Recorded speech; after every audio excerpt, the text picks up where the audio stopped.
You're not hot enough to be this flaky.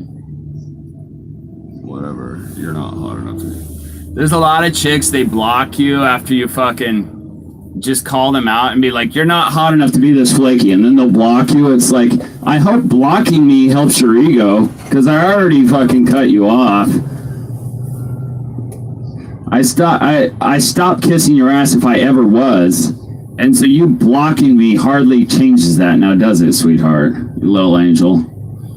Like, sometimes you just gotta tell these chicks, look, you're not hot enough to be this flaky, sweetheart. Okay? You're not hot enough to be this flaky.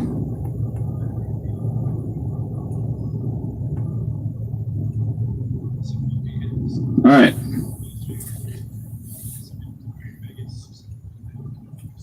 I've done some Euro tours. People wanted me out of California stop. I'm doing a bunch of cities in the USA to accommodate that. All right, so on to the meat of the topic. Number one, the first thing you need to be doing to get good really fast at pickup and dating is go to the high volume venues. So if you're doing night game, that means the biggest clubs with the most floors and the most people. That's going to give you the most options to practice your stuff. If you're doing daytime approaching, you need daytime environments that have high traffic and lots of people. You don't want to be doing this wandering around for hours shit and seeing the occasional girl and getting her phone number. Going to high traffic, high volume venues, but volume is not good enough if you're practicing the wrong shit, which I guarantee you most of you are. I've been coaching for years and years, and most every client who comes to me has been following some other coach who's been leading them astray, or some other school out of pickup.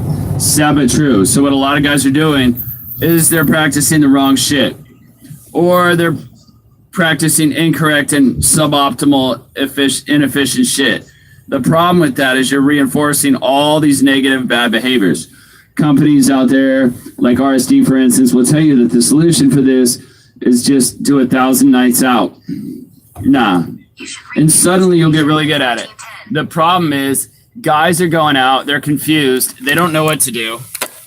When you're in a nightclub or a daytime environment doing games, doing online stuff, you should have an exact game plan. It should be step by step. You should have a structure. That's how I teach. It's very straightforward. Okay, it's very easy to assimilate to that. So I'm firmly against the idea that you need thousands of nights out or thousands of approaches, or that you need to practice this shit for months and years to get good at it. On the contrary, in my live training program, I consistently get guys good at night one. Let me repeat that. On night one of the live training programs, guys are consistently leveling way up. Why is that?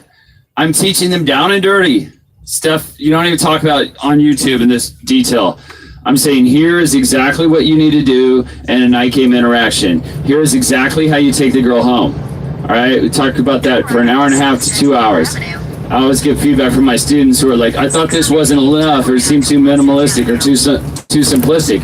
And then they end up crushing.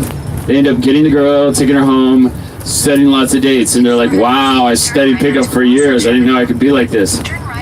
And so really you just need the right coach to snap you out of it and give you exactly what you need to crush.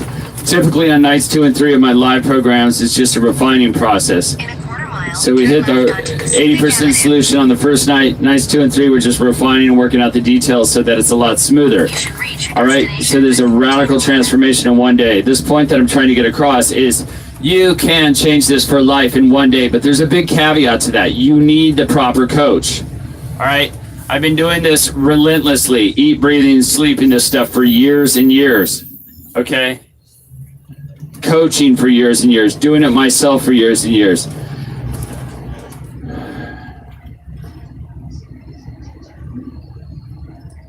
I've had plenty of guys come to me studying hella other shit from other coaches, and then on night one, they come to me and boom, I change it. I'll show you some testimonials later. The goal is to change you and make you advance. That's the goal. It's not to do a whole bunch of getting good at pickup or a whole bunch of theory shit and abstract inner game bullshit. This is about results. Despite what a lot of people claim on the forums and stuff, it's not about results. It's not about getting laid. Yes, it fucking is. We're all here because we want more results. We want to get more consistency. We want to get hotter girls. We want to deal with less bullshit. We want to have less fucking flakiness and less fucking bitchiness. Okay. and more submissiveness. You do not need 1,000 nights out or 1,000 approaches or months and years of practice. You need one day with the right coach and the right environment. So let's look at how I constructed the ultimate training experiences. I went to graduate school in Las Vegas from 99 to 01. All right. So I was out there doing thousands of hours of work in the field when the leading coaches out there were still virgins. Okay. Also, the strip has tons of people outside, so it's perfect for daytime game.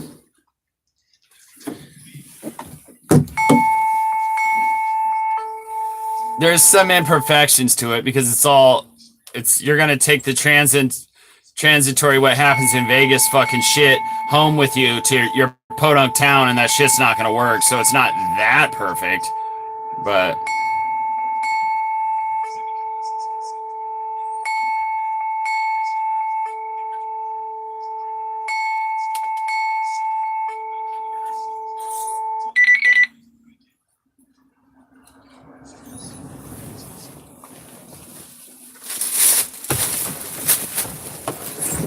yeah, a whole stupid bunch of phone numbers that are going to go nowhere.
stay on it, Steve.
Bro, you're not hot enough to be this flaky, bro.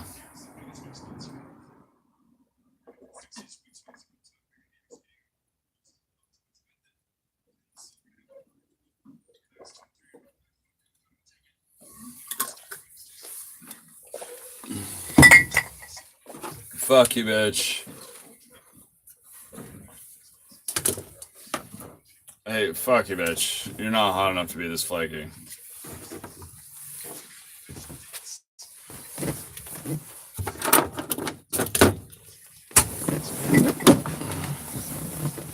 Oh.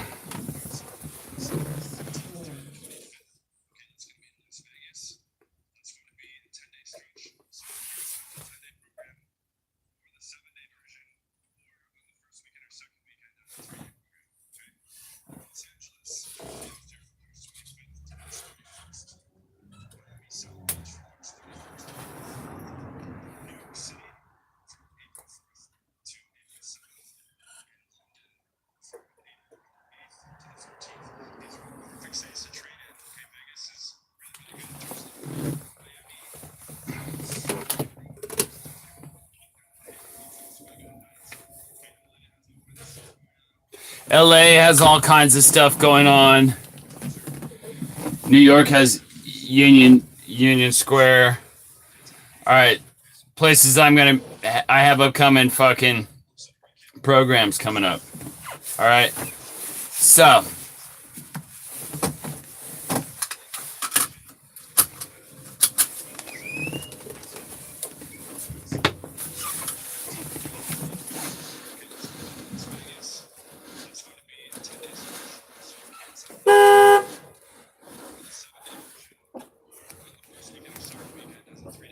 thanks for crediting my photographer, Flaky bitch.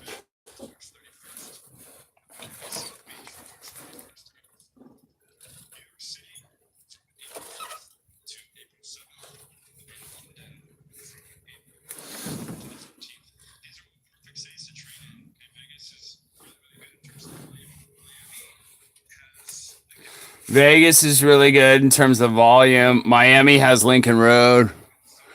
LA has all kinds of stuff going on.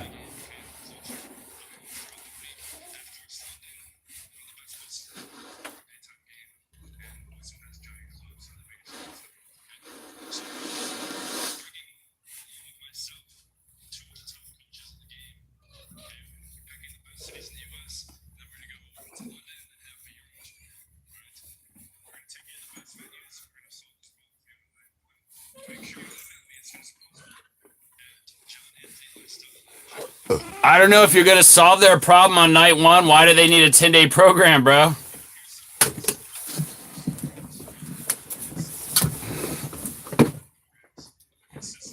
I don't know.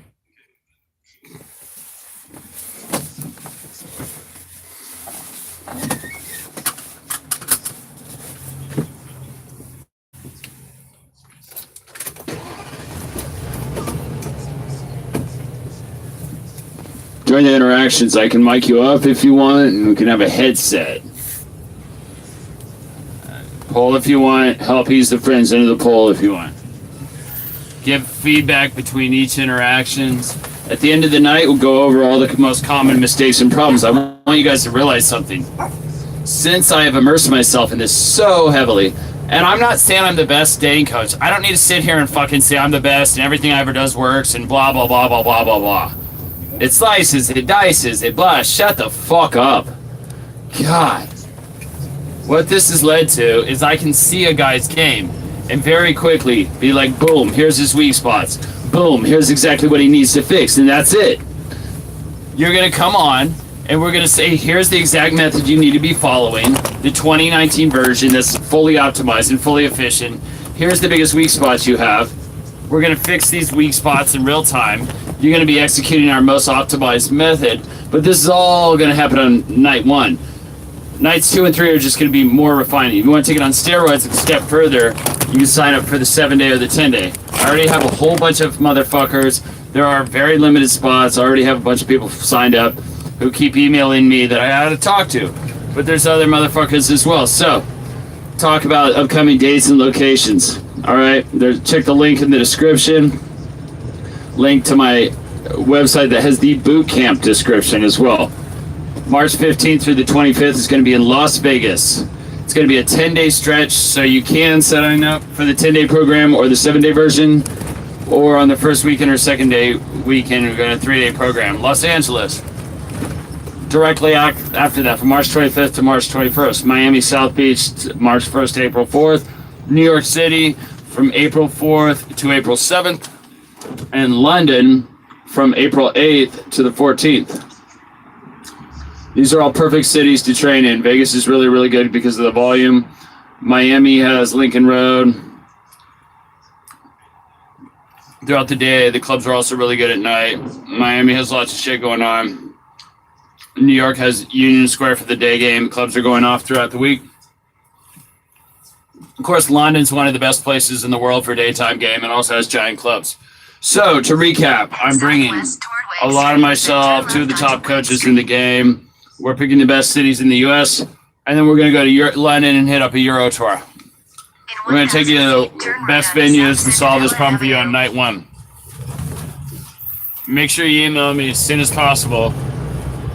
You should reach your destination by 1428. Once they're full, they're full. You don't hear stuff like this on a lot of other coaches' programs. Guys are consistently pulling on my program. They're consistently leveling up in a huge way. The common story that you hear every time is, oh, I studied RSD for years and never got me anywhere. I had one guy who took, extreme example, he took 12 RSD boot camps, and he told me he has no idea how to run a nighttime interaction at a nightclub or a bar. Not even kidding. That's a huge failure. But that goes to show, and that same reason why they're doing over 30 product. Why do you need over 30 products in game? To keep you confused and keep you spending money. Why do you need 12 live programs? You have no clue what to do. It's to keep you taking more live programs. Live programs are meant to be a permanent and final solution. You don't need any more live training after this. You don't need any more digital products after this. Everything is fully handled and understood after this program. Lastly, I'll cover some frequently asked questions. The first one I'll question is, well, how do I know you're legitimate? How do I know you've really banged over 1,000 girls? How do I know you've been with over 700 girls? How do I know you've been with... Or tomorrow, in the next video, I'm going to have a whole list of all the proof that I can find. And I'm going to be making an argument for how I've been reporting, like ever since the early days on the forums, my results all the way through, how tons of advanced guys can vouch for me, how I have the most impressive and the most hidden cameras footage recorded. I posted over 300 girls on the Instagram. That will answer that for you. Okay, I have nothing to hide. I have more proof than anyone in the community by far. And because I'm super insecure. That's not it at all. Another common question is, how can I master this in 3 days? That's because you've been lied to that this takes months or years to last, and to master, you've been lied to that you need to do 1,000 approaches and all blah blah blah. It doesn't work that way. You don't just hit that 1,000th approach and be like, okay, I know what to do now. No, you'll probably still never learn the fundamentals. That's why you're going to transform and level up. It's not confusing. It's not abstract. It's down and dirty, practical, straightforward. Here's exactly what you do to get good. And there should be no beating around the bush. It's also going to be fairly stern with the students, as I have in the past. I'm going to say stop fucking doing this, not in a mean way, but we're going to be honest with you. And the point is to be honest with you and shell shock you and get you better at this. It's not going to be like, you know, advertising. It's going to be to your benefit. Another frequently asked question is, people always want to think about doing it later. They always need to save up money first or consider this for a while. We don't have any other USA dates planned for this year. So, if you want to continue where you're at your current level for a long time, that's your choice. We have limited spots on this tour of the US. Then we're going to do a tour of Europe. Then we're going to do South America and Australia after that. We have plans to come back to the USA after a while, so if your plans about this are considering it, hit me up, contact me.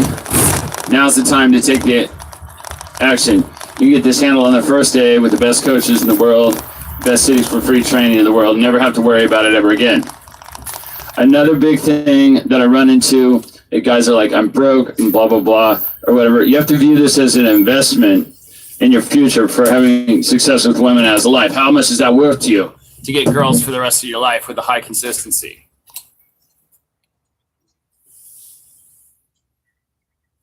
You have arrived.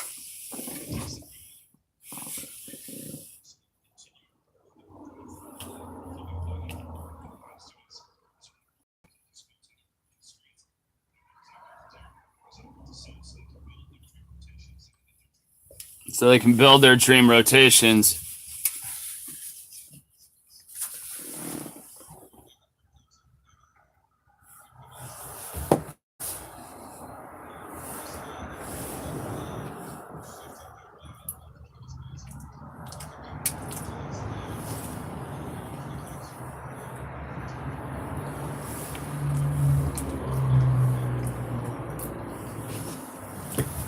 Neither of that shit's true, nigga. I never really got into game because I didn't need to.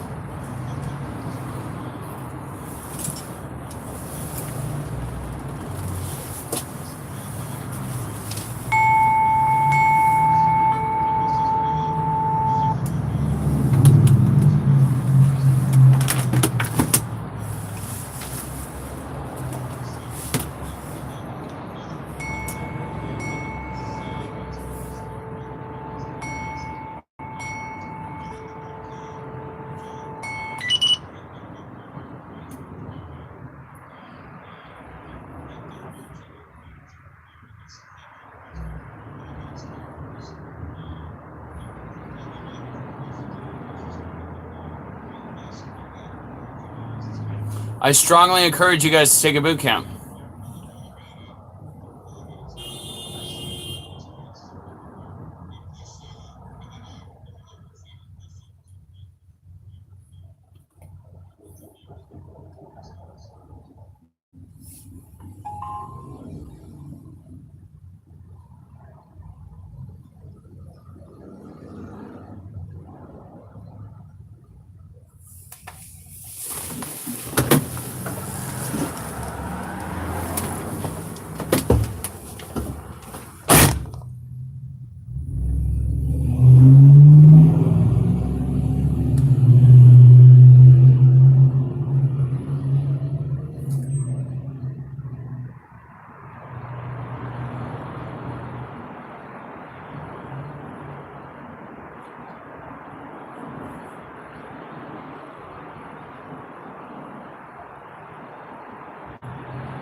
The thing about John Anthony, is he took a RSD thing in 2012, and then his results started to skyrocket, and all he ever does is shit on RSD. Not saying what RSD teaches is all fucking great, but it kind of seems like maybe he saw a bunch of shit RSD did that didn't work, and it helped him figure out what would work for him. But it's not like the same shit's gonna work for every fucking guy. It's not. Distant Light has a completely different vibe than John Anthony does. I don't think John Anthony could rock that fucking multi-social circle game, because that's just not his thing. So he sets up a bunch of wine dates at his house and he closes that way. You know, I don't think John Anthony could live with his parents into his fucking 30s like Distant Light. Just different people. There's different ways to skin a cat.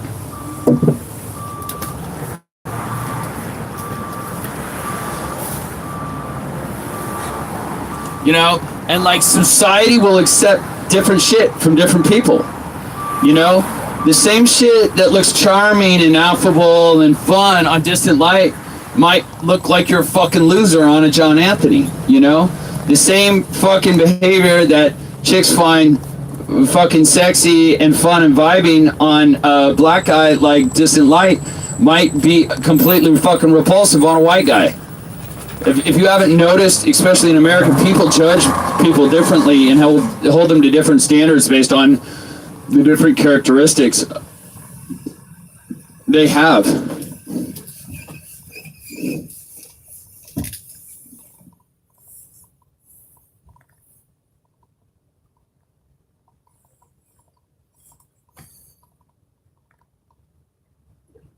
Head southeast on South Centinela Avenue toward Culver Boulevard.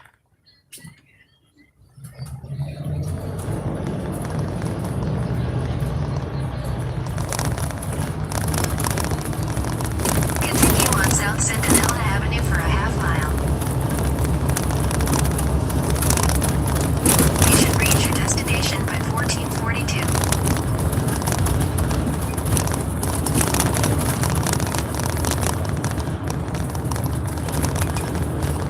How to build and maintain rotations.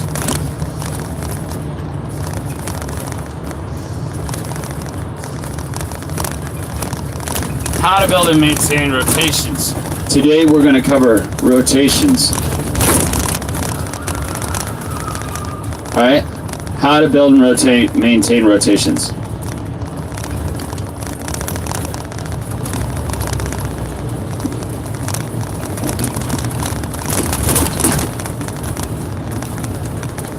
So, before I go into my main video about rotations, which is arguably one of the most important fucking slides ever made in the history of mankind. In 1,000 feet, Wouldn't you fuck a hot girl if it was awesome, you had good chemistry, you had sex? So I'll teach you in this video how to maintain rotation. A rotation or a harem. It's basically just girls that are not your girlfriend that you're seeing regularly. I'll go over all the rules for that. Now to tie this back into my other videos.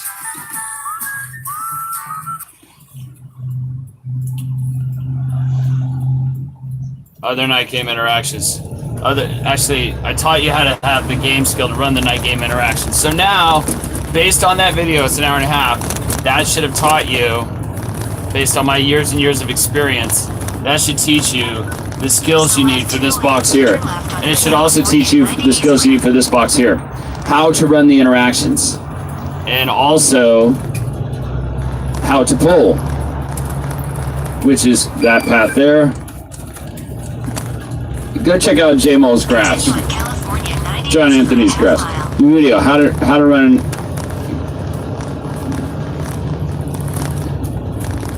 polls, how to run a night interaction. Once you get back to the house and make it out, that's pretty easy to close. I do have a video on closing that more applies to closing dates. Talk about my night game interaction video. I'm gonna mostly just be going straight to your room and making out. It's gonna suck your dick, she's gonna get naked, you're gonna get naked, and you're gonna have sex. And then she's gonna do some ridiculous shit in the middle of the sex. Setting up dates straight to the house. That's gonna be texting skill. I'll give you the exact text that I'm getting from a lot of guys, a lot of my clients, that they're having sex. In the middle of having sex, the girls will be like, I don't want to have sex anymore, or oh, it's starting to hurt, or whatever. And if the guys don't stop immediately, the girls like to try to act like they're being raped. And so here's the thing: the second any of these chicks fucking indicate any fucking disinterest in sex or anything that could even vaguely be interpreted as a lack of consent, just fucking end it. Get up, go jack off, get out of there. Don't let these little angels play their little fucking bullshit games. Okay? Your ability...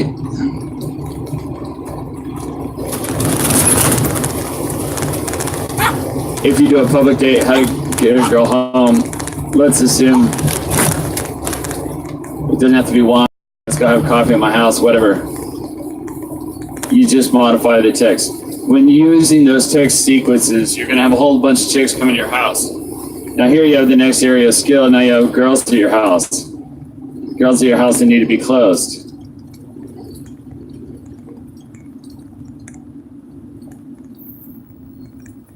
Fuck this nigga, yeah? Fuck that motherfucker.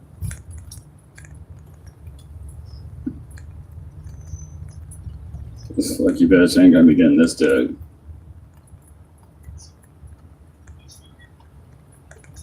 Watch my video on how to close. I go into exact detail on what to do once you have this girl back to your house. That leads to sex, and that leads to increase their lay count, or whatever you call it. At least hooking up with these girls. So bored of Los Angeles. Today, we're going to cover how to retain these girls so you can have a harem. Alright, it's totally up to you how many girls you want at once. Most of you aren't even at the point where you have the rotation. That's fucking awesome. I talked about in other videos, it's like a conglomerate of super girlfriends. Some have big tits, some have big ass, some have good attitudes, some have bad attitudes, some are crazy, some aren't, some have piercings and tattoos. And they isolate a variety of body types, a variety of personalities, variety of living situations. Some like to stay in, some like to go out, some like to have intellectual conversations, some are into BDSM. You can all do these things with them. I personally am not advocating that you should do this. I personally run like 6 to 12 girls at a time, and I work about 20 to 30 leads at a time. The leads are always coming in the store, and they're running through this funnel. 6 to 12 regulars and 1 or 2 main chicks. The main chicks are like the equivalent of a girl without the label. I never tell them they're my girlfriend, but that's basically their role. That's why some of them fucking piss me off. Oh well. You know, I'll knock you the fuck out right in your chair. Yeah, I'll knock you the fuck out right in your chair. Turn right onto Park Terrace. Same video. I'll make another video right from the full-on angle. Alright. Slice the two together here. But I'm going to go over all the principles of how to run a rotation. So I'm going to connect this to the next one. In 1,000 feet, turn left onto Center Drive.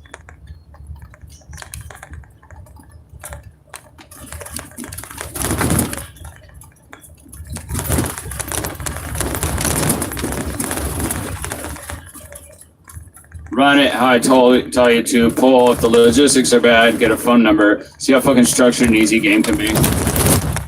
What a fucking surprise, right? And then I give you the exact text. You can be a robot. Turn left onto Center Drive. You can be the worst video game and the best video game. I'll give you the exact text. Come across the same way to the girl. Although the way that you conduct yourself in the beginning here is going to impact how receptive she is to that.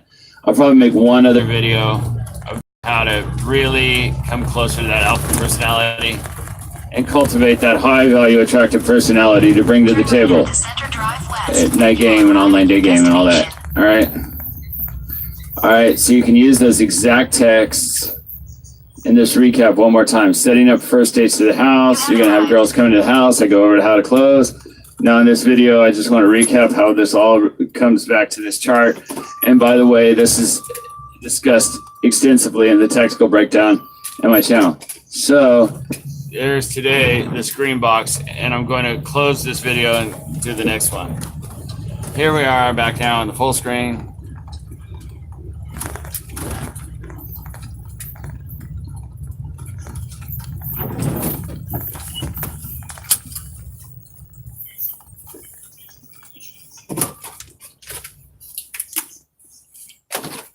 Cover rotations, I know this shit inside and out.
I keep bolstering stuff, keep adding extra stuff to improve, but You can literally go to a bar or club, Go run the interaction how I tell you to. Pull. I tell you how to do it in a night game interaction. If the logistics are bad, get a phone number. See how structured and easy game can be? What a fucking surprise, right? I gave you the exact text. You can be a fucking robot. The worst of you at game and the best of you at game. You use the exact same text. It's going to come across the exact same way with the girl. Although the way you conduct yourself in the beginning is going to have an effect. It's going to have an effect of how receptive she is. I'll probably make one other video.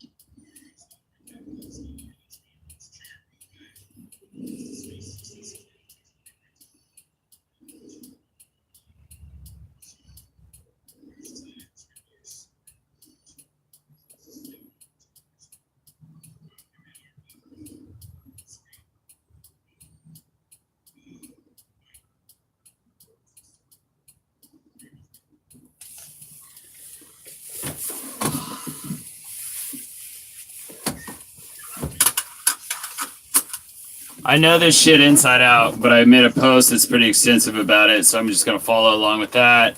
I'll add an extra talk. Hey,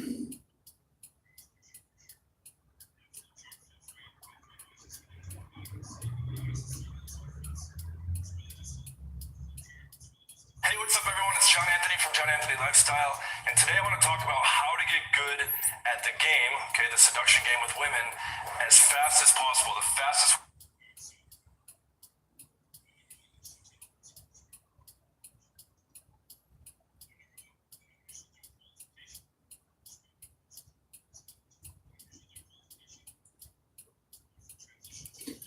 I don't usually do qualification, but transition to the fuck buddy frame, put it on rotation. It's good to show that you appreciate them non-sexually. That's point number one. So I will say blanket feel-good statements. For instance, I have really high standards and I am really picky, but you meet most of them, thankfully. So it makes her feel special. You're not doing this all the time, even though you are.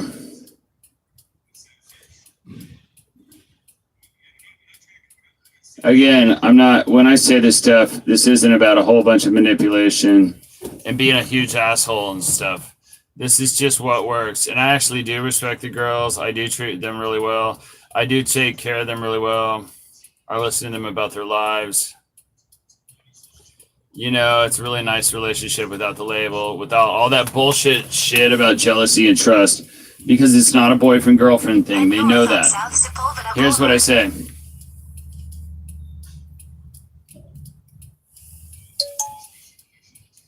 I feel a special connection.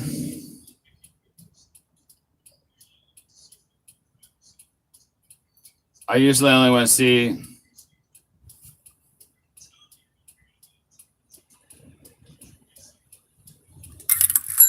future pacing and marketing terms. It's also setting a strong, how do girls operate on emotion?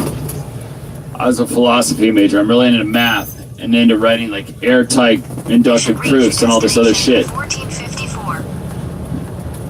You know, take graduate level proofreading type classes, advanced intelligence, able to make very, very solid logical arguments.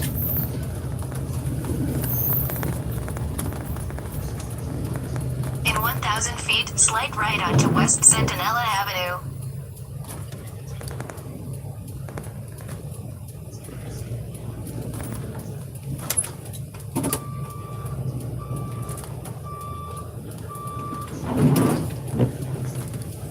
Oh, I'm a Libra. That means we're going to have a great time together because you're a Leo. Bullshit. They think this way. All right, women operate on emotion. So I can tell we're going to hang out a lot. Set a very strong frame saying we're going to hang out a lot. I can just tell. And she'll be like, oh, I can just tell. And now she believes this. So now you frame things that you guys are going to see each other more often. Turn right onto Center Drive, then turn right onto South. And you say, I feel like I feel a special connection with you. I feel like you get me. It's hard to describe, but it's awesome. She'll be like, wow, this is unique, rare, fucking shit. I feel like I'm like bringing you to the dark side here. This stuff really works though, and it makes these girls actually do feel special. And they are special because they gotta spend some time with you. A lot of these girls don't realize it, but like if you're like me and you're fucking shit, they are special if you grant them any of your time.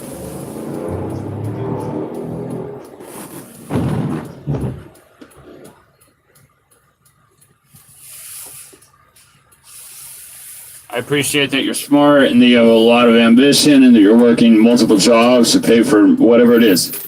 I like that you can cook. I like that you have cool friends and cool hobbies. Okay?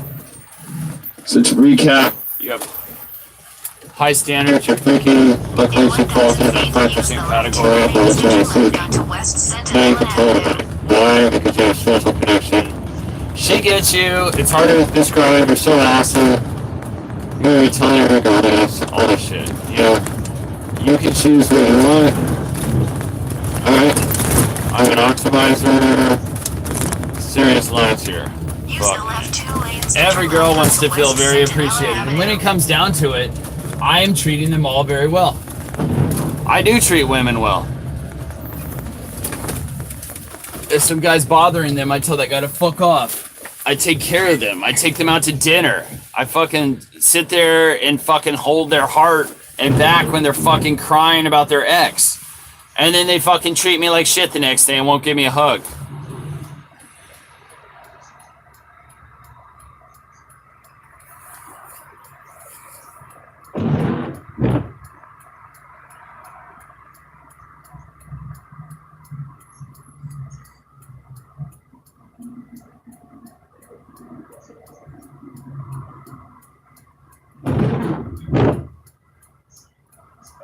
Just remember, when you were sitting there crying your heart out for 10 minutes about your ex, I was the one giving you a hug. Just remember, when you were sitting there crying your heart out, literally, about your ex, I was the one giving you a hug and rubbing you on the back. I asked you for a hug before I left, and all you could do was go back into your $5,000 a month apartment.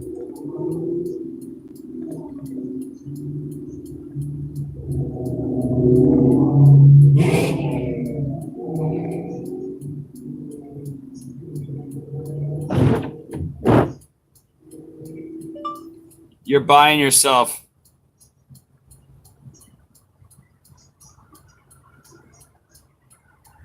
very explicit anti-one night stand statements. I got some of these and learned from the top guys. I don't know about these anti-one night stand statements. I don't know. It sounds like AMS would tell you that sound like you want a relationship and you're going to fuck up all your one night stands. The guy's going to say, I don't like cheap one night stands. I'm telling you, these girls, these little angels are the ones who like the one night stands, bro. It's not me, bro. I can hardly even think of a one night stand that I wanted it to be a one night stand that I've ever had. The girl doesn't want to feel like a piece of meat. Back like a couple years ago, I had all these girls in rotations. I would just have them come over and bang them, leave. I wouldn't even want to talk to them in their lives like that. And they'd be like, oh, I feel like you're just using me for sex, or you're disengaged or whatever. So you have to actually show them that you appreciate their non-physical attributes. And you want to have a bond with them that goes beyond just sex. Alright?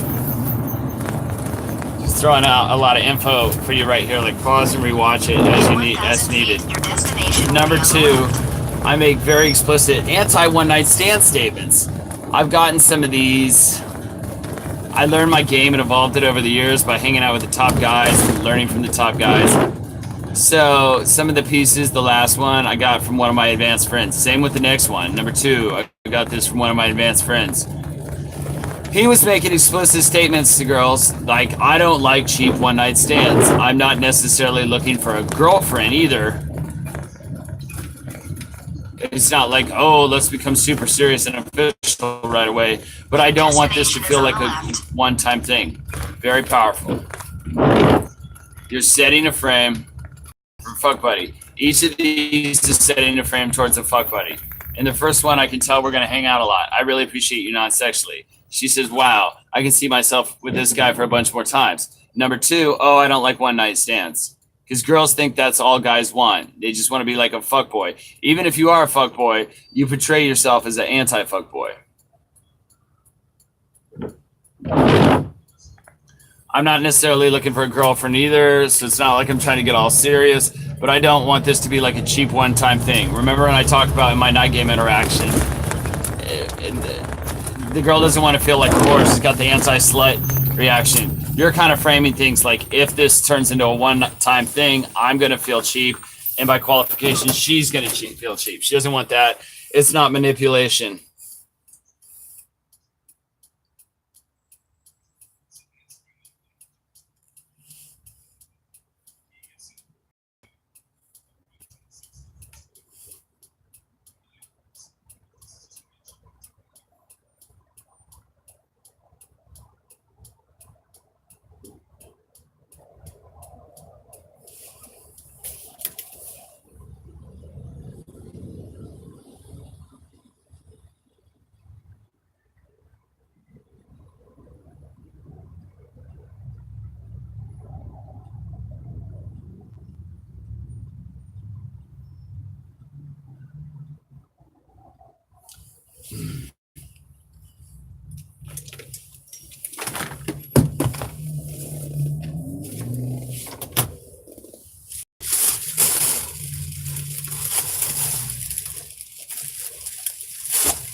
I think I'm going to take the dating coach part of the sign off.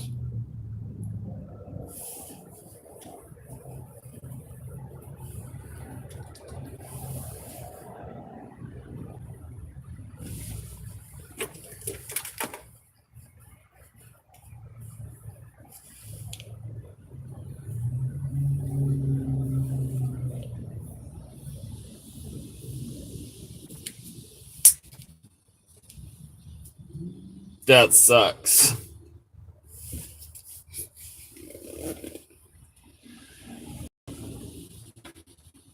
You're breaking my heart here.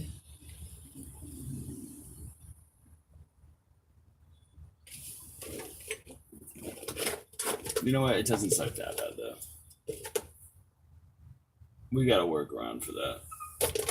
No doubt. No doubt.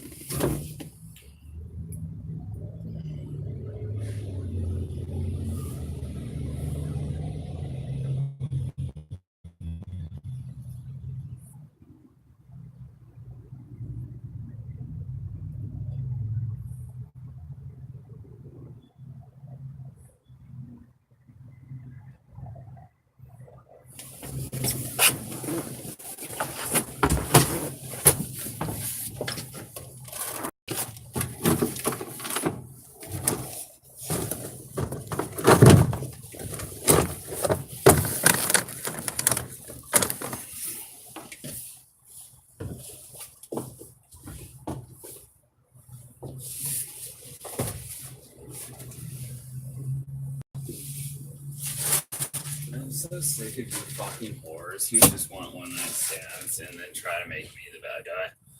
I'm so sick of you fucking sluts. They're all so cheap, dude.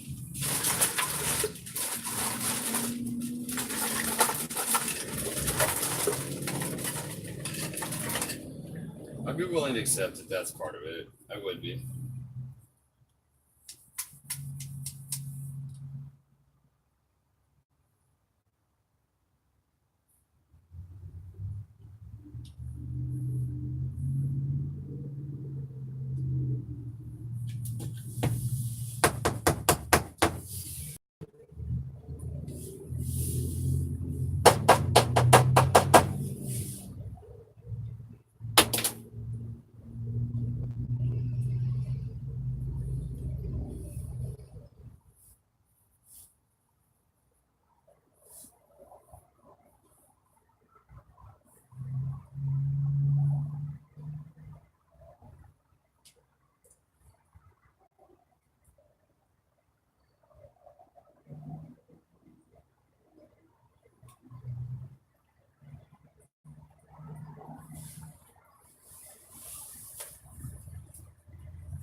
Yeah.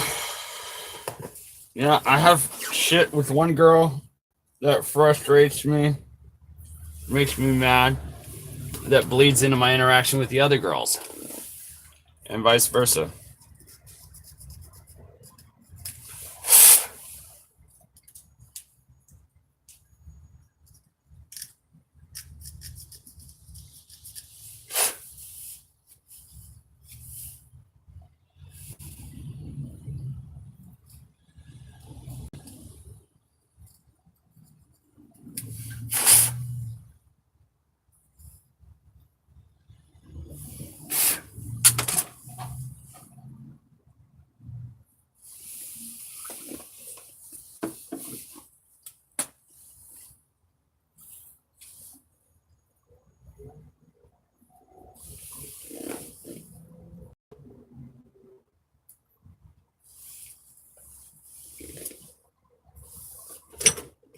Whatever.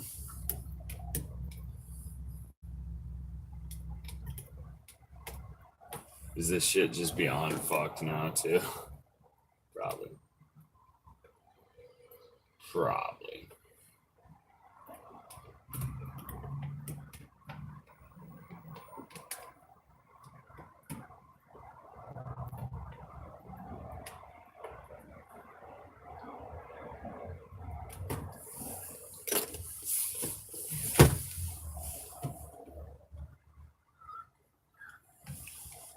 Dude, you're not hot enough to be this flaky and self-involved bitch.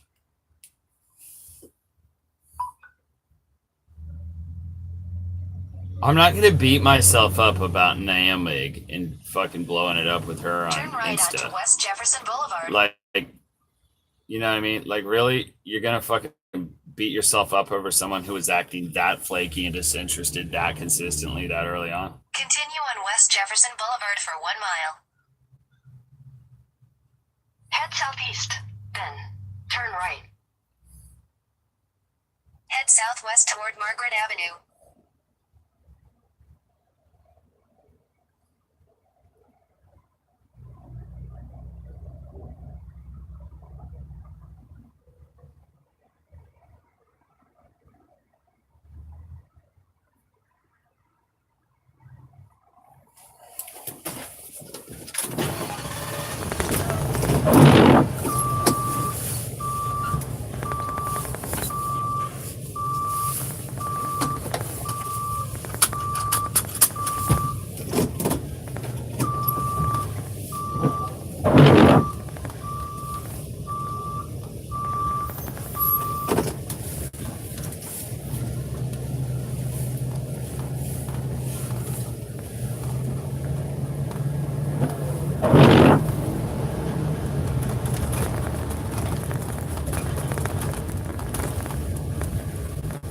Like start making me want to kill myself. Just thinking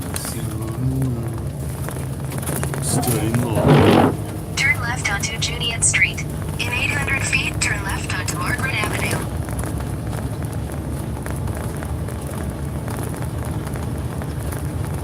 You should reach your destination by 15:19.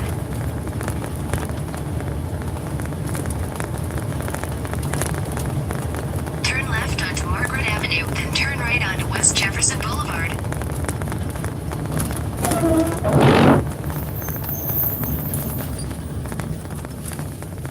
This is some lame shit. You know what? It's lame as fuck. Turn right onto West It's Jefferson like Boulevard. lame as fuck. You know what I mean?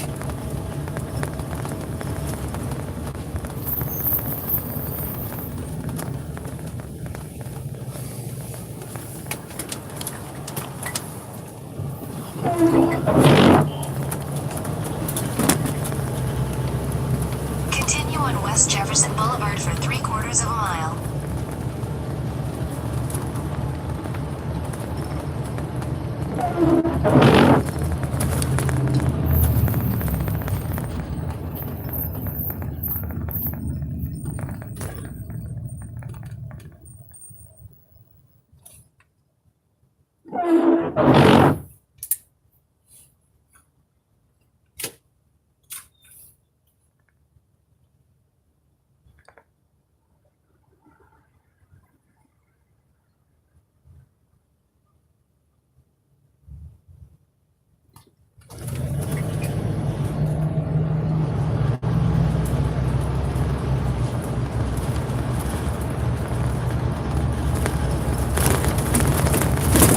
think I quit being a lawyer, y'all. I think I quit. I see a sign of a fucking lawyer's office and it just makes me sad. What a horrible, horrible fucking journey that was. Through the law. Through being a lawyer. What a horrible fucking shit fucking fit that was.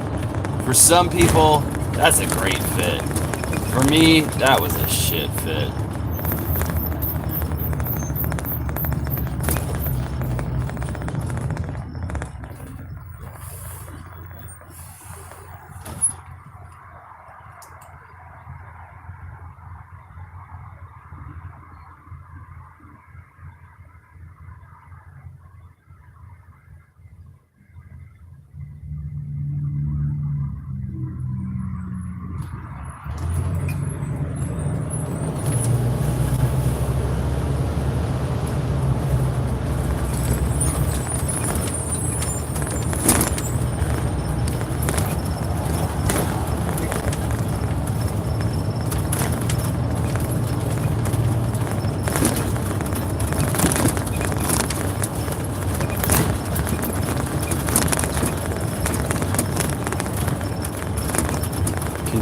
There's a real premium on controlling your emotions.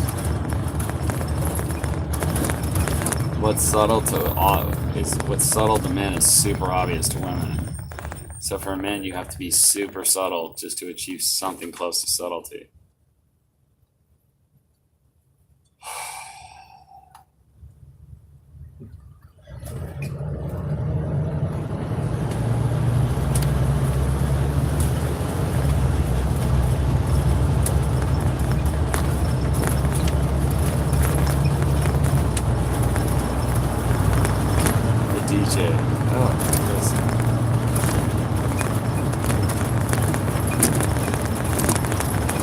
In 1,000 feet, turn left onto Village Drive.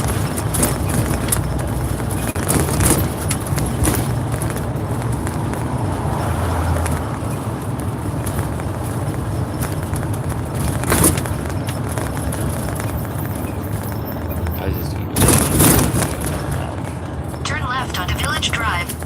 It costs me all the time. Hypergaming is very strong here.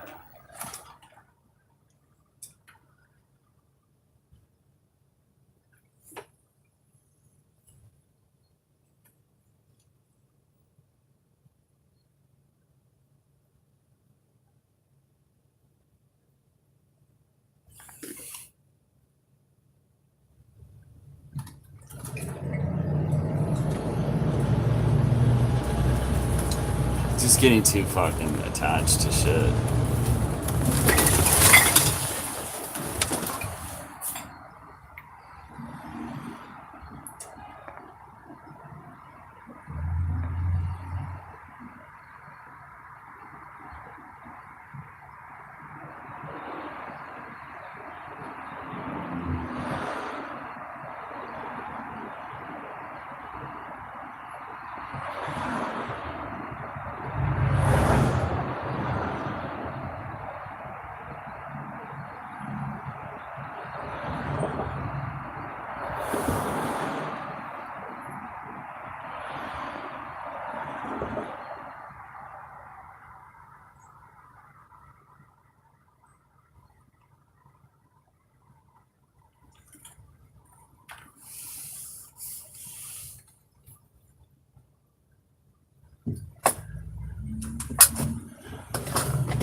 In 600 feet, turn left onto Millennium Drive.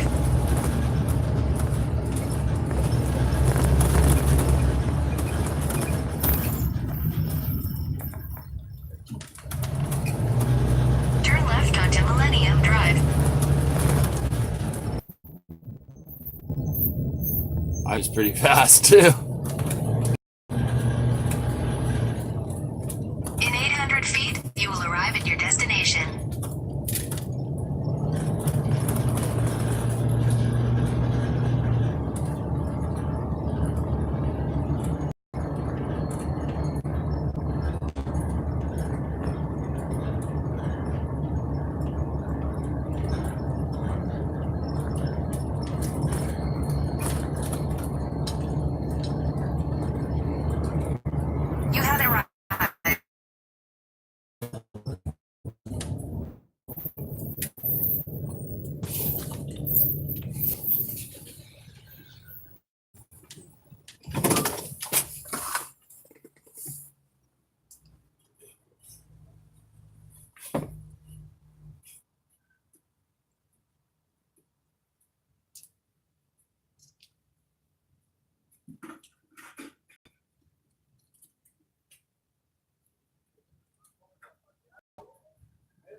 It's like, grow up, dude. If you're not coming back, say you're not coming back. If you're gonna do a photo shoot, do the fucking photo shoot.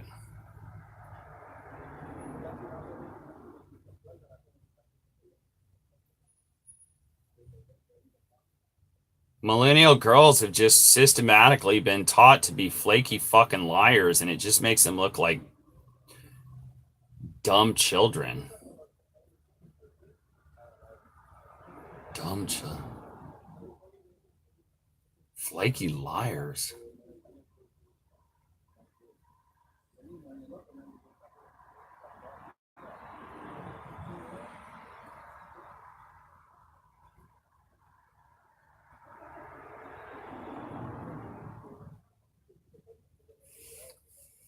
They've just been taught to be flaky fucking liars.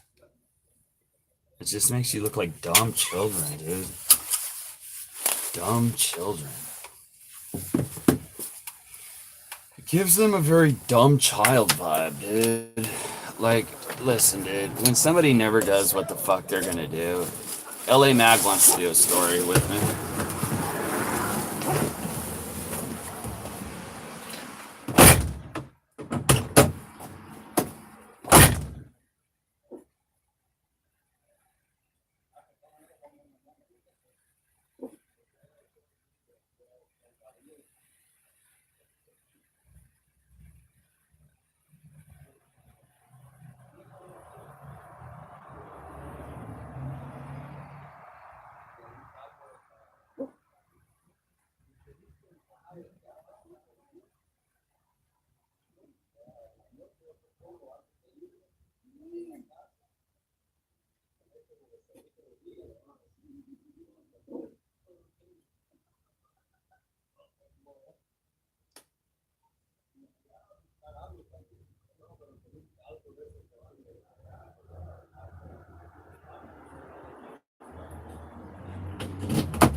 More and more flaky and hypergamous. instant gratification oriented. Our culture's just gotten more and more flaky and hypergamous. It's gotten more flaky and shallow and hypergamous. I mean, it can be, if you're a sensitive person at all, it can be fucking difficult to navigate this world anymore. If you have any sensitivity to whatsoever.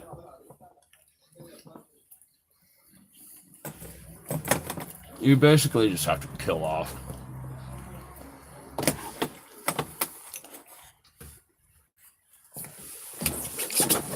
The most disposable shit ever.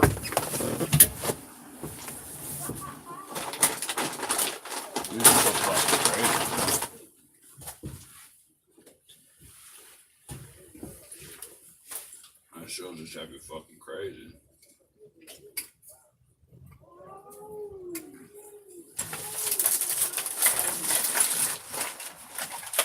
It's like explosive. The more you tell people they're powerless over alcohol, the more they become powerless over fucking alcohol.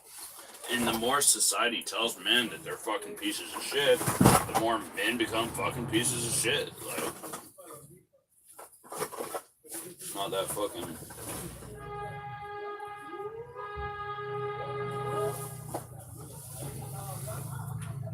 You know, like,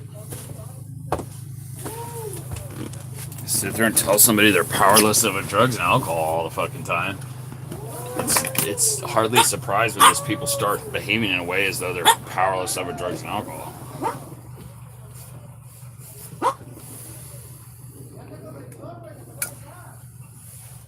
The more men just kind of act like flaky fucking, the more men act like pieces of shit.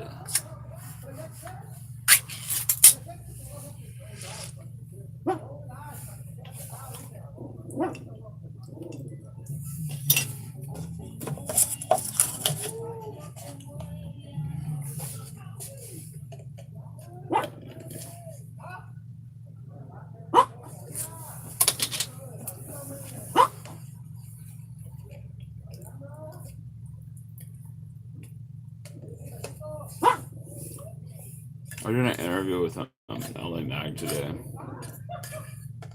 It's good. It's like, god damn, dude. You fucking work hard and like, get no fucking recognition whatsoever. It feels nice to finally be getting a little bit.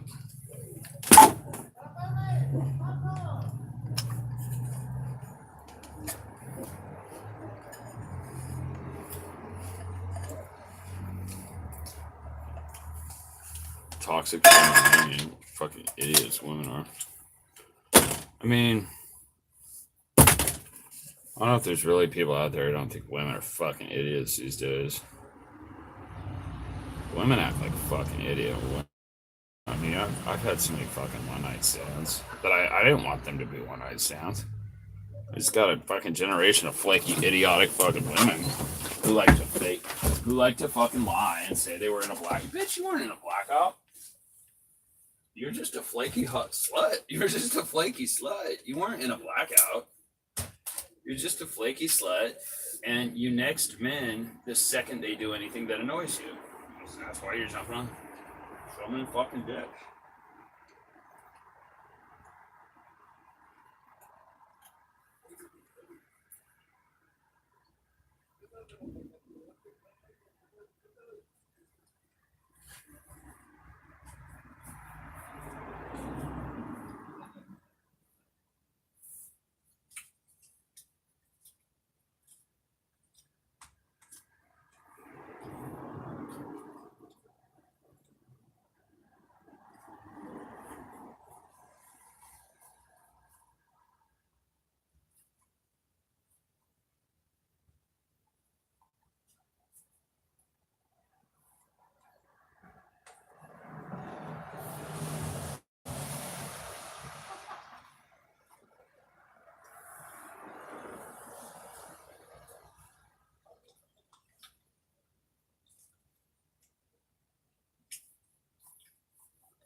It's like tomorrow. I'll lay back.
All the house clubs.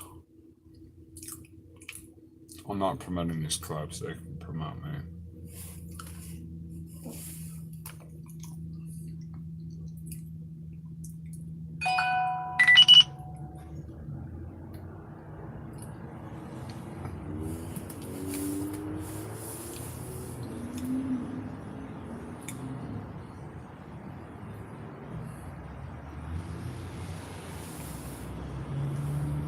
Please mark that El Pollo Loco order delivered for Newegg.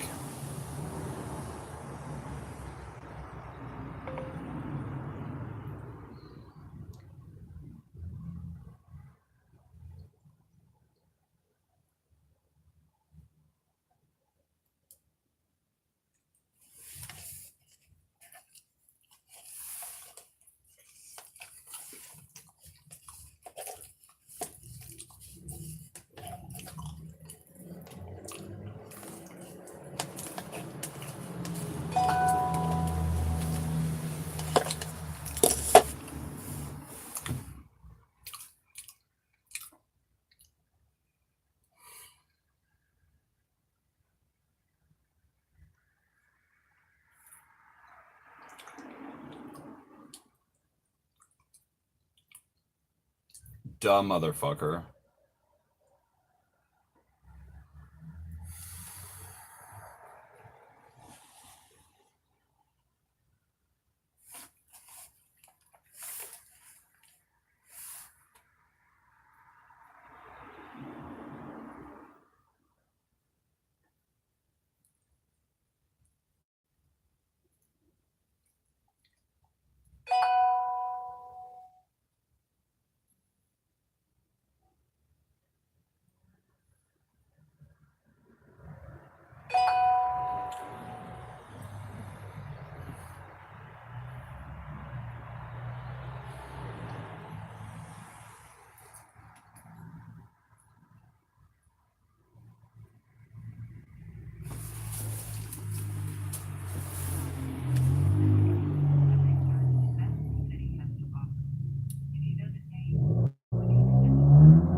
Hi, I got a Instagram message. Somebody wanted me to talk to them on the phone about a story for Valentine's Day. I'm a dating coach. Yeah, on the LA Mag Instagram account. It didn't really have a.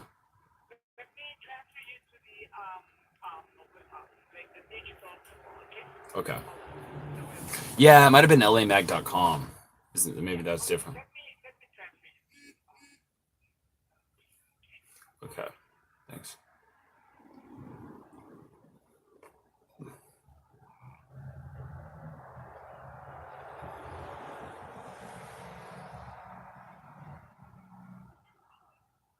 Hi, I got a Instagram message today about somebody wanted to talk on the phone about a story for Valentine's Day. I'm a dating coach.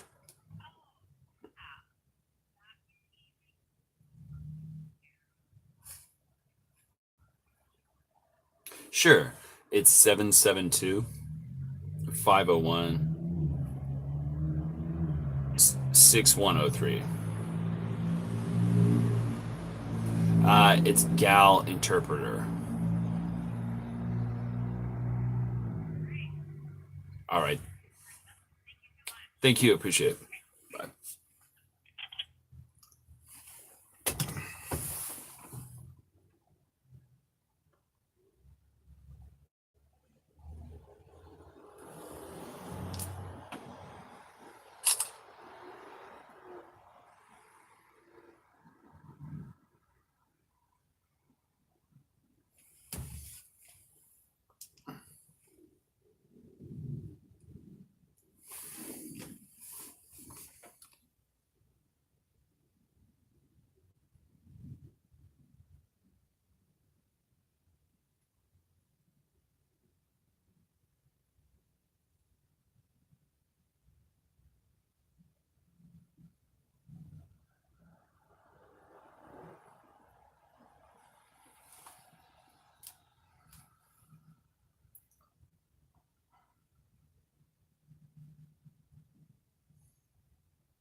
Oh, God, no.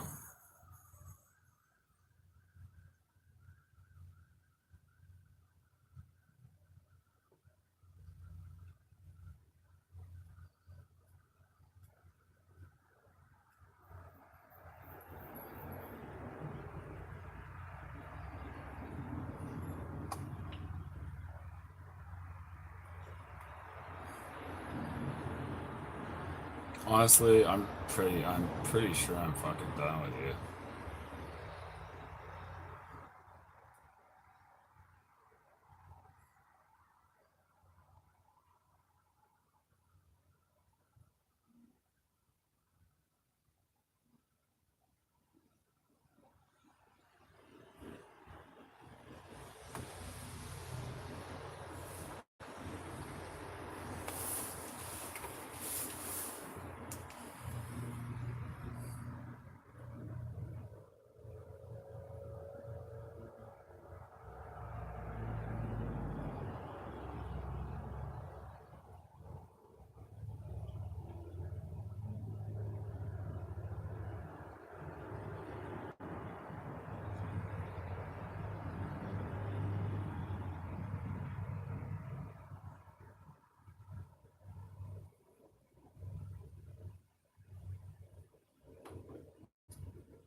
this is still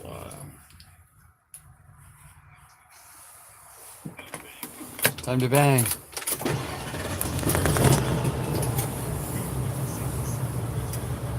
No.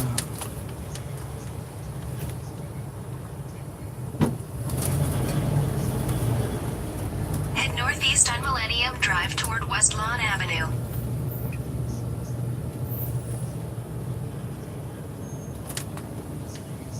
In a quarter mile, turn left onto South Campus Center Drive. Oh, I was hoping this would just, right before you're about to fuck the girl, say, I don't want to do this if this is just going to be a one-night stand. So, have her commit to that frame that it's not going to be a one-night stand and then pull that card on her later. Now listen, plenty of these girls are still going to fucking make it a one-night stand because these girls lie all the fucking time. You make them come 4 times, they'll still make it a one-night stand. These girls are so flaky.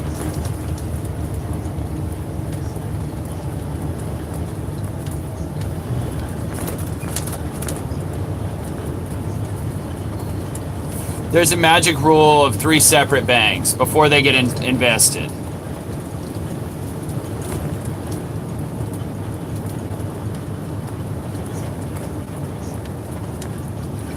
Before they get invested and committed enough to be on rotation. This is really key. I talked to a lot of guys. I just had one that was 2, and she fucking ejected before 3. You think after you bang a girl from a pull or a date, you think that, oh, just as sudden because she fucked you, you think she's a regular. Wrong. Treat hangout / bang number 2 and 3 just like you did with your first date, your day 2, except you're gonna have more inside jokes. The 2 of you are more comfortable. You don't need to worry if sex is gonna happen because it already happened. Now here's the sequence that I personally use, and I know a lot of other advanced guys agree with. The first date should be casual drinks or casual coffee. Really casual, no food, just keep it nice and light. Coffee, drinks, whatever.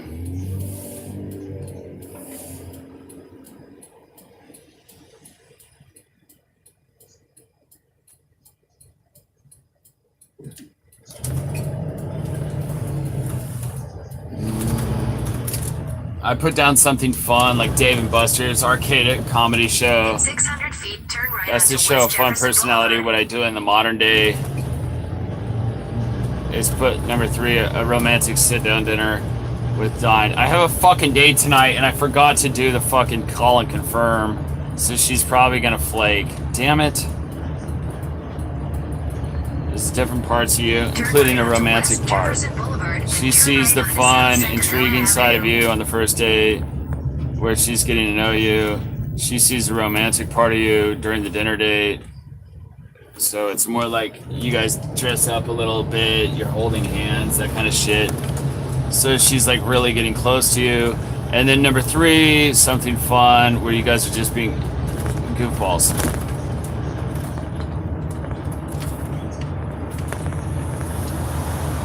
Usually after that 3rd bang, Turn right onto South Sentinel Avenue.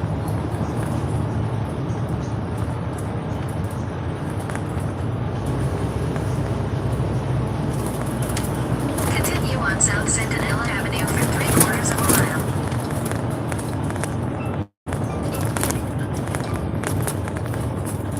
hello? Hello? Hello? Can you hear me? Shit. Hello?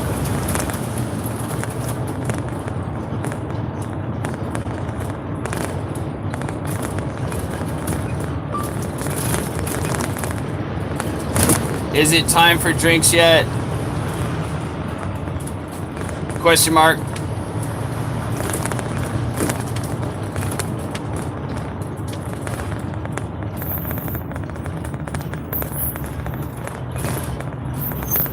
She goes on vacation, she's busy for work for a week, all the investment is going, and you didn't get in bang 2 or 3, and now you're gonna lose her. You're constantly battling against the investment dropping, the girl going cold. Please leave your message for 97122279325. Hey, what's up? You called. Yeah.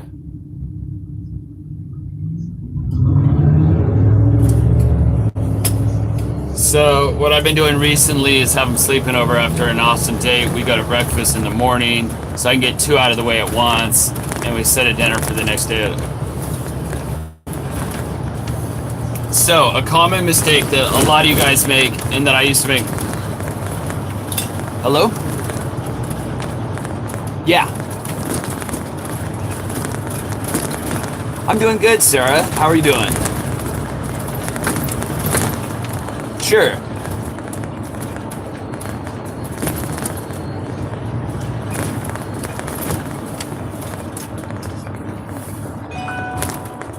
It's pretty good.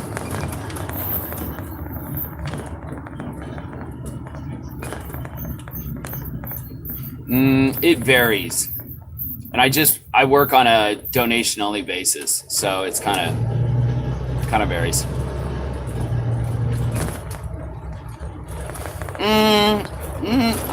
I don't know. Pretty passionate about it, so it doesn't really feel like a side hustle, you know. Right onto But South Sepulveda Boulevard.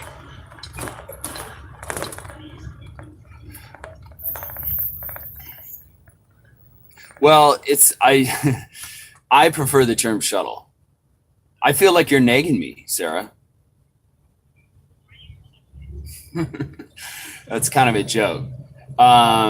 Because if you had a nice house, and I said, well, I like your townhome. It's a nice little townhome you got here. You know what I mean?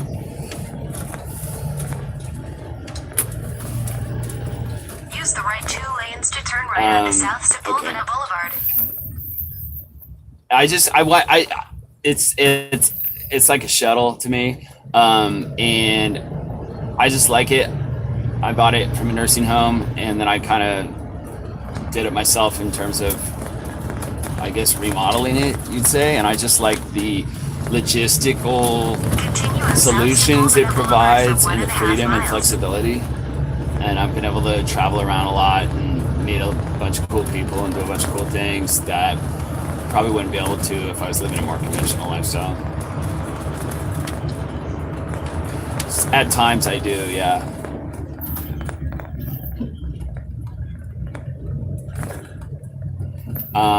I don't live in it in that sense, but I do stay in it when I travel. And there's beds. There's like a couple hanging twin beds that are kind of in a L shape. I can say there's some pics on that. You actually hit me up on my Instagram. That's Gal Interpreter. The one that's more fleshed out is Gal Interpreted, and then there's other ones that are like super fleshed out, and they go back years, and there's thousands of posts. But I pretty much made all those private because I just want to work more on my product, I guess, or my whatever you call it, the art product. Because it's not just this is a fictional project too. You know, I do provide dating coaching, but this is like a fictional work I'm working on. Whether it ultimately is in the form of a long form film or some other new type of delivery of media, I don't know. I'm figuring that out, but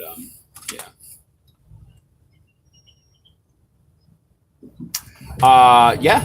Yeah.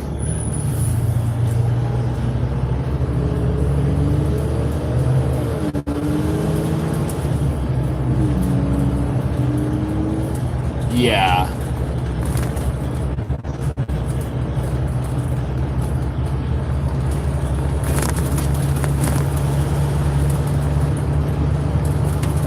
Okay, good.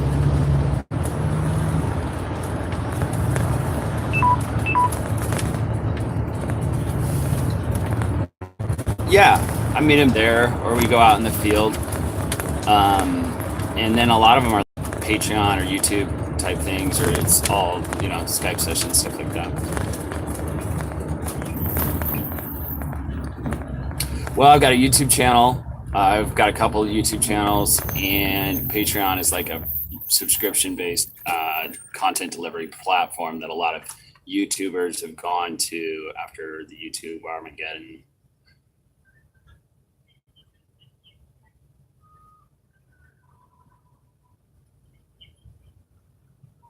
Yeah.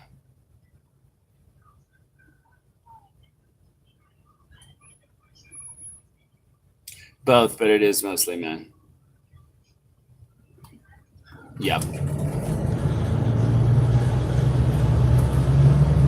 I don't know.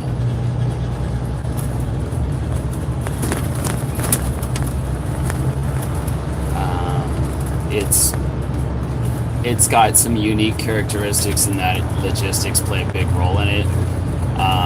It's a heightened level of hypergamy here. Yeah, hypergamy actually. I always say that word wrong. Hypergamy. Marrying up or dating up. Hypergamy, well, it's just, it's money.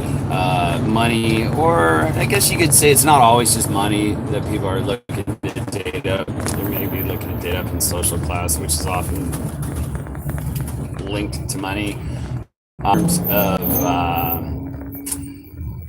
social standing,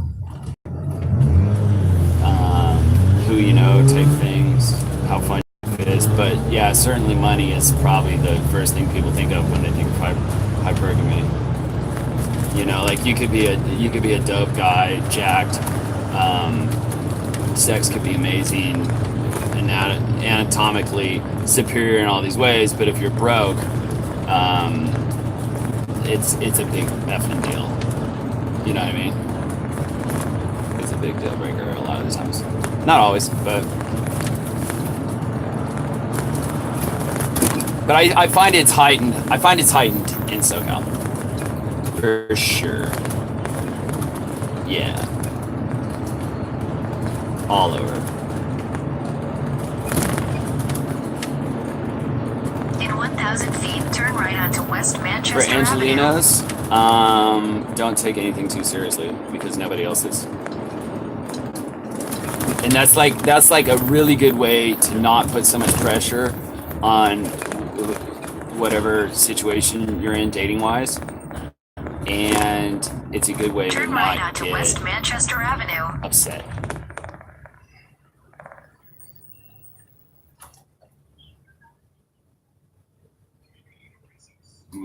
Yeah.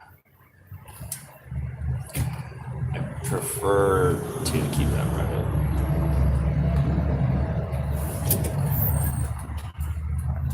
I don't know why you keep saying van. I asked you to say shuttle.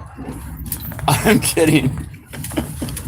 You didn't get my original joke. Like if you went to the trouble to get a nice ass home and somebody comes in and goes, I like your townhome.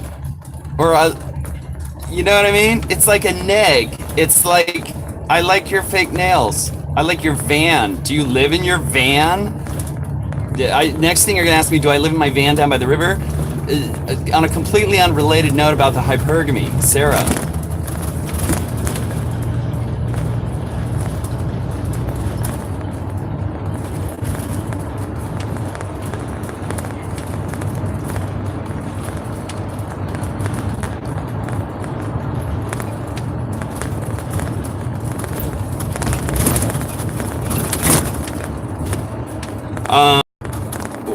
Well, I was a domestic violence attorney,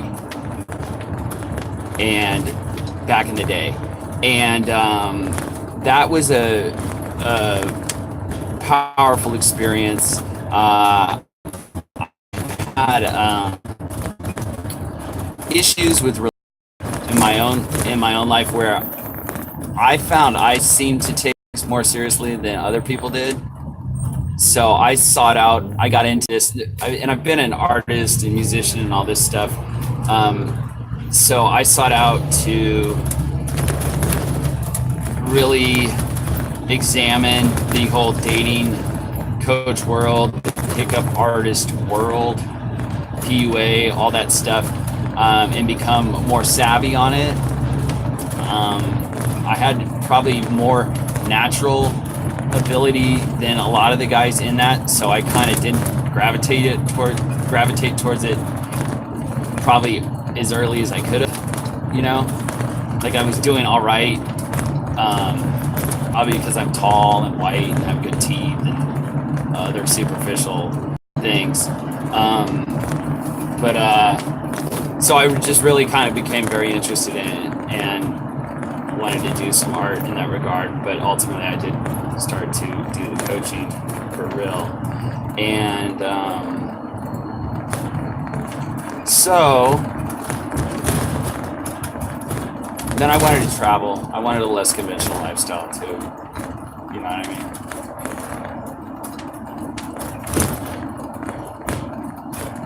I'm not sure. I think the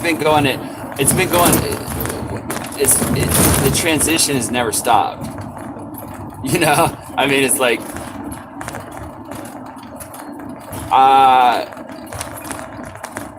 I'm not sure. I mean, I still am a lawyer, but I just don't really actively do it very much, you know? I just don't like it. And I kind of prefer you not tell anybody that because the lawyer is such an unsexy thing. I fucking hate the concept of being a lawyer, and I never tell women that. You know what I mean? Yeah.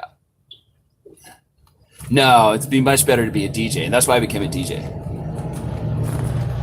Much better to be a DJ. And you could be a brilliant concert pianist, and you'd be much better to be a shitty low-level DJ. Women would be much more excited. It would import much more value into their brain. It'd be a demonstration of higher value. You could say I DJ at the shittiest club in town, and they're like, you could say I have a PhD in classical piano composition and performance. They go to sleep. Nah, not at all.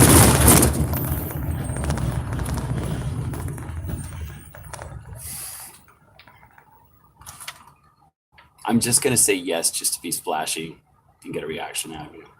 So yeah, they do. So you're very interested in the shuttle. Why? Does it creep you out?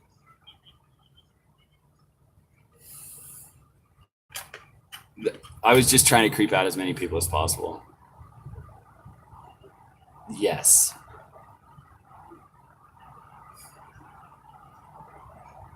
I don't know. What does that matter? Some random nursing home? Yeah. No. Do you want to know how much money I have in my bank account too?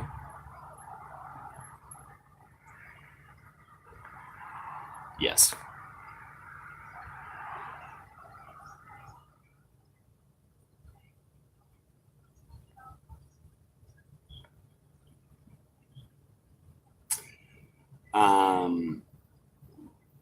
Well, I play GI. It's my name in the role. And the gal. Okay, first off, it started as Girl Interrupter. Kind of through someone. It was a joke I made to someone on FetLife. And on FetLife. And it's a fetish. What kind of fetish community dating website? F-E-T. So it's, I don't know, the woman was like, and this is a woman who wants to make nothing but whatever, I'm not gonna get into it, but she said something like, what does that mean? And or I don't know. Anyway, I responded to some quip she made by saying, no, I'd rather make you a girl interrupted. And I just liked that. I've always liked that movie title. I always thought that movie title was super, I never knew why I thought that was a noteworthy title. And then I got to thinking about it and how Hollywood sells sex. And I thought, well, the word interrupted probably I always thought of it in a more like artsy, art house cinema, psychological way. But then I was thinking with their, they interrupt them. So I was like, that's kind of, it's really aggro. And it's going to be disturbing to people, and it's probably going to sell sex, which is probably, I wouldn't go broke selling sex in America. And but then it just got too much heat, and I didn't want to make people uncomfortable. Like I'd pull up to ice cream shops, and dads and their little girls would be there, and I just feel bad, you know. I didn't want to creep people out, so I changed it to Gal, GAL interrupter. And then I went into like a Sweet Green about a month ago, and I saw Owen from RSD, who goes by the name Tyler Durden, and he was written about in a New York Times bestseller called The Game, and he runs RSD, which is arguably the biggest dating coach PUA company in the world. And I was devouring a lot of their material at the time, and I was like, whoa, that's Tyler. But I didn't like go up to him and fanboy him. And then like I was like, I'm just gonna be chill, and like maybe take a picture from afar and not even interrupt him, because he was with some he's with his date. And then as I was walking out of the restaurant, he's like, hey dude, come here for a minute.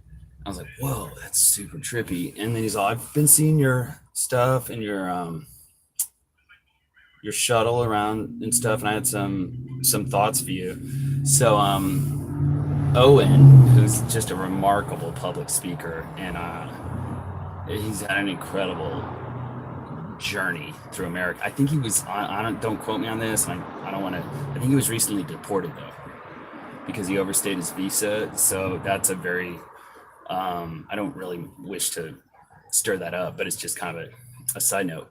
Like the rapper 21 Savage was recently deported, so that stuff's not just happening to people from Mexico, you know. And because Owen's from Canada. But anyway, he was like, I've got some ideas for you. And he was just adamant I had to get rid of Interrupter because it was just too off-putting. So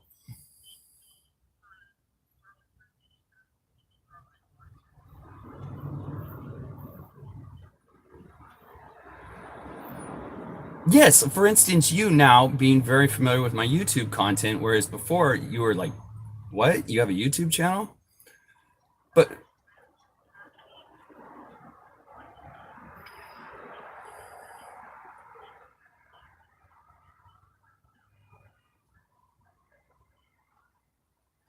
I think there's stuff. I mean, I have videos going back years. I was I was basically documenting and getting in part of the DIY scene and the smell scene and all that with the music scene. I have videos going back probably to like 2011, but this girl interrupter stuff, I think probably the first ones are like 4 months ago, you know? But anyway, Owen was like, you got to change. What's that? They're fiction. And it says that on the YouTube channel. It says that. And yeah, and people don't hate Al Pacino for playing Scarface, you know what I mean? But plenty of people hate me for playing GI. You know what I mean? I'm not okay with it. I don't like it, but at the same time I think it's part of what makes art important. It's part of what makes art noteworthy or cathartic, is people who are willing to push buttons. You know, Kurt Cobain was willing to make people uncomfortable. You know, he not just give people what, you know. What's that? Like, I've had people tell me it's not even art. You know what I mean? It's not art. I had some hot Instagram model all jacked up on hot girl fuel at a Silver Lake party insist to me that what I'm doing is not art.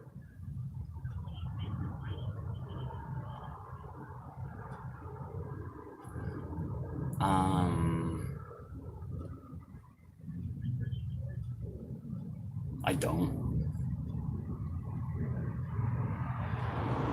The second I start defending it, I'm in their frame control.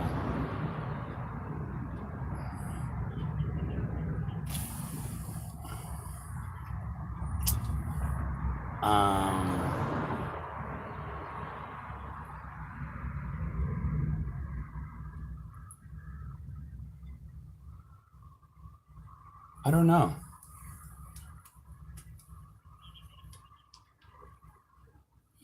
And you made that comment earlier, and I never really thought of it that way. Like, people think I'm well, I mean, because of the tie-in with the movie about mental illness.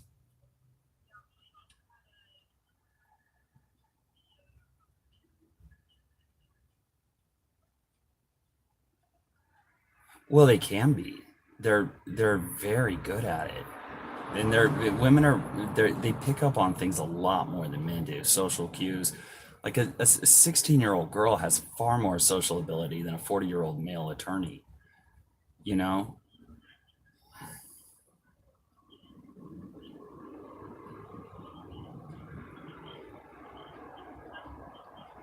sure, and that's where it's satire and it's fiction and I get it. It can be upsetting, but I think if you really knew me, um, you would feel that the project's in good hands. It could be or that it could be in far worse hands than mine.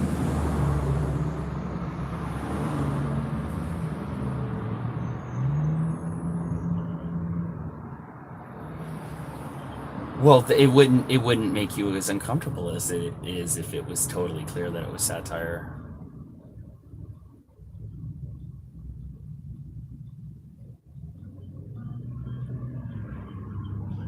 And I don't know why I like to make people so uncomfortable. And I on some levels, I don't think I do like to make people feel uncomfortable.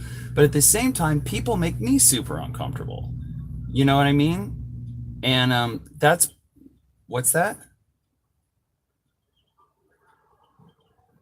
Um,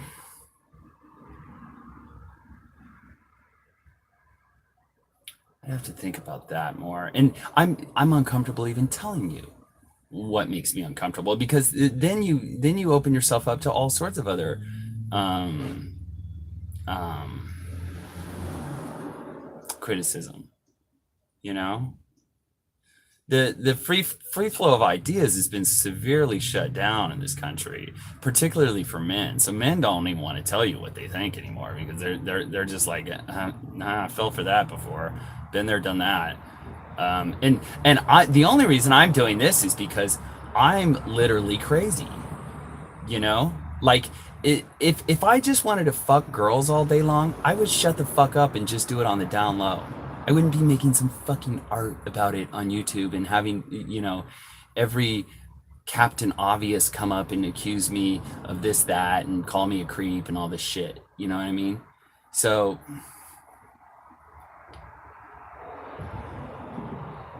some people love what I do though. It's not all negative, you know? The feminists. Yeah. They're huge fans. Mostly the fourth wave feminists and millennial women love what I do. They love how it challenges their worldview. They love it.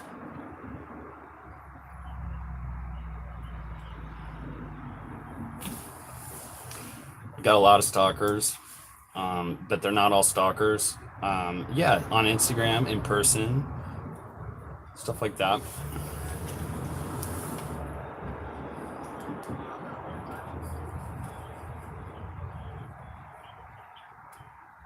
Yeah. I prefer not to give it. I prefer not to give that too.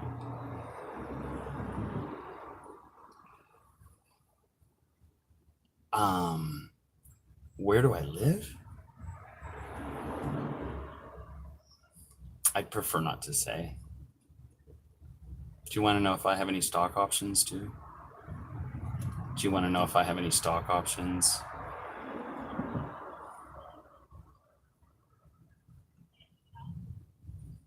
I would just say peace, love, and empathy to everybody.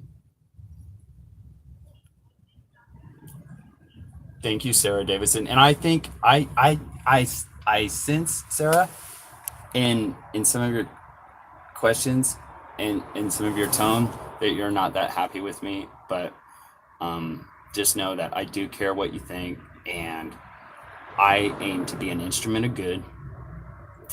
And part of that has, in my belief, it's involved examining some toxicity on my own part. But I can report to you that I feel like it's helped me work through it. Like this art and what I'm doing has helped me work through a lot of that, and I'm coming out the other side of it with the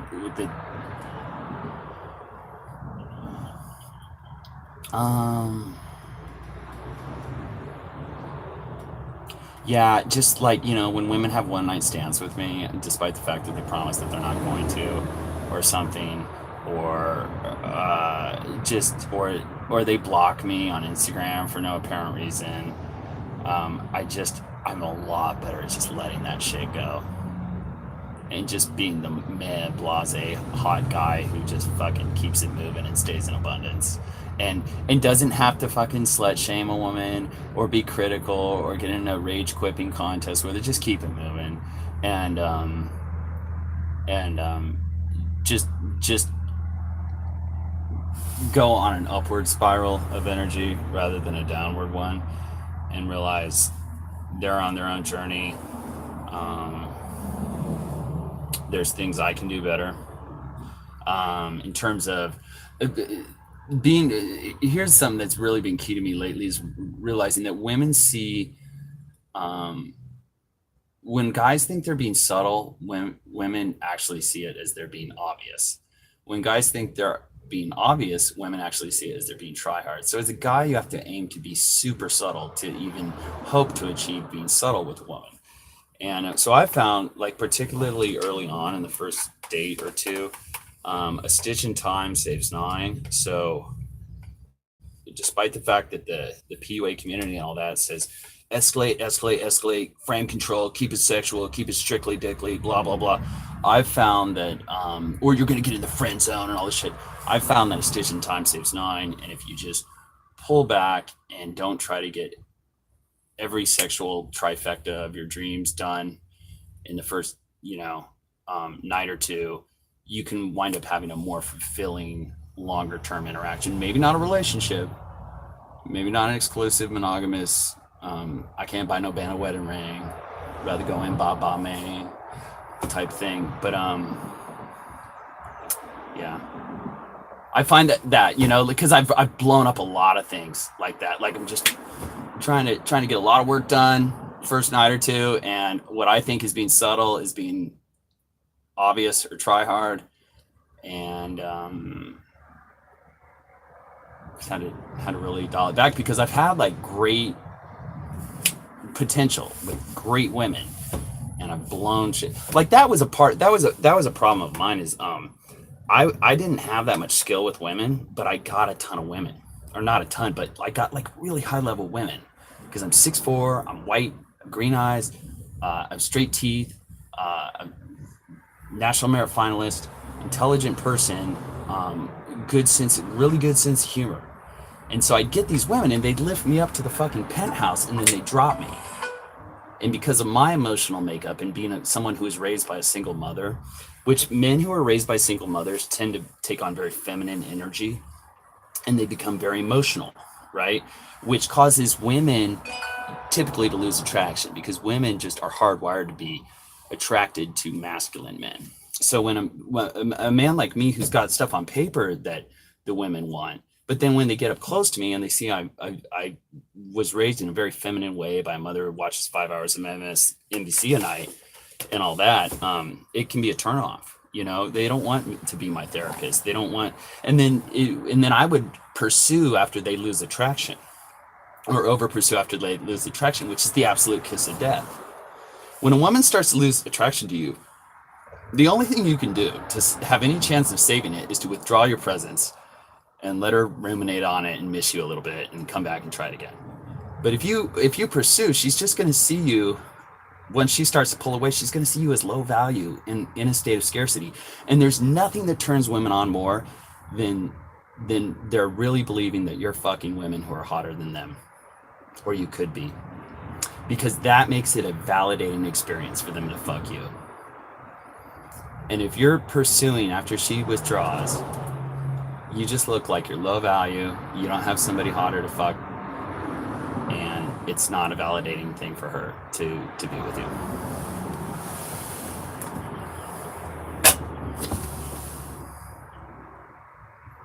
I'd go into like a 2-year depression. I wouldn't approach a woman for a year. That's probably an exaggeration, but it seems like it. I would get in pissing contests with people. I would try to argue. I would try to change their mind, not their mood. Whereas, you're traditionally taught in the community, which I don't really feel part of the community, but you're taught in the community, change her mind. No, I mean, change her mood, not her mind. Well, I'd try to change her mind. I would try to lawyer up and explain to her why her thinking was incorrect and she was actually the asshole in the situation and blah blah blah blah. And it would typically, I've got tons of girlfriends who we broke up and there was no sex with my ex going on. You know what I mean? There's none of that. When it went bad, it went effing bad. And so that I didn't want that. I like peace. I talk about making people uncomfortable, but I think that just stems from my having been so uncomfortable. Because I'm like I was saying, I was raised by a single mother. So I took on all these feminine characteristics, very emotional and very artsy and emotional and all that shit. And that the world treats a woman who's like that one way. It treats a man who's like that very, very differently. I went through a period where I got arrested 28 times in 32 months, and so at one point they were arresting me for jaywalking.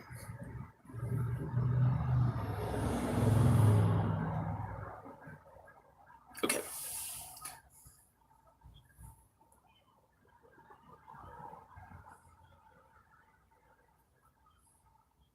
Thank you so much, Sarah. And if you'd plug my rap album, I'd love you. Just kidding. Okay. Thanks a lot. You're dope. Bye. No, I was raised by a single mother. Take on very fucking feminine characteristics. I'd go into a 2-year depression. I wouldn't approach a woman for a fucking year.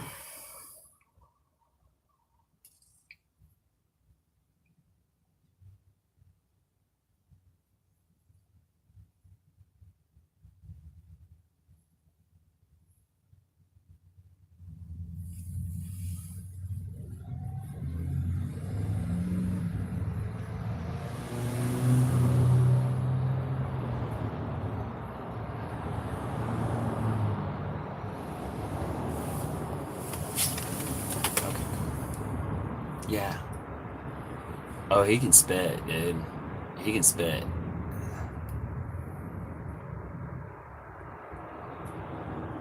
I like to make people super fucking uncomfortable. That's what Kurt Cobain did. He made people fucking uncomfortable.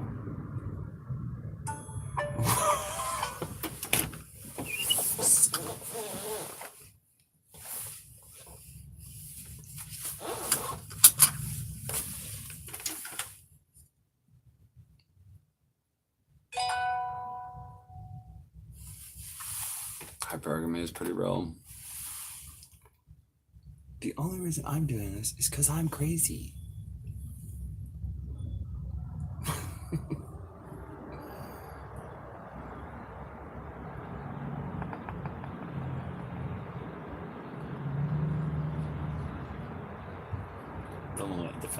The feminists love me. People hate me. A lot of people hate me. A lot of people love me too. Continue on West Manchester Avenue for a half mile.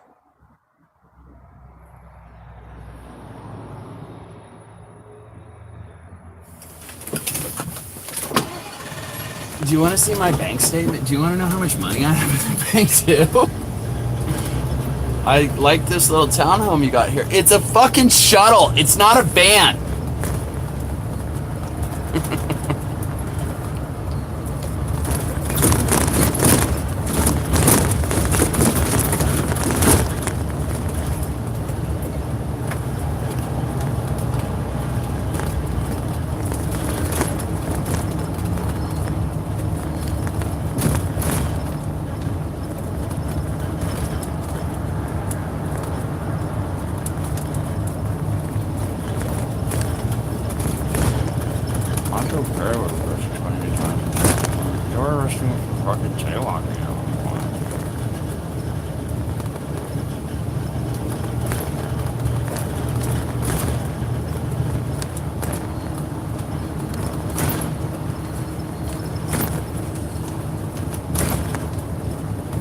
world treats a woman who is emotional far differently than it treats a man who's emotional. In 500 feet, turn right onto Saran Drive. Turn right onto Saran Drive, then turn right onto West 85th Street. Owen was like, dude, you gotta... I was like, I can't believe Owen does it. Man. Turn right onto West 85th Street.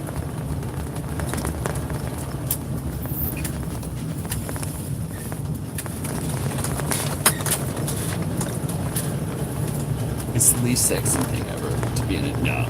You could be a DJ at the shittiest little nightclub in town. Women would be so much more than you. Oh my god, he's a DJ.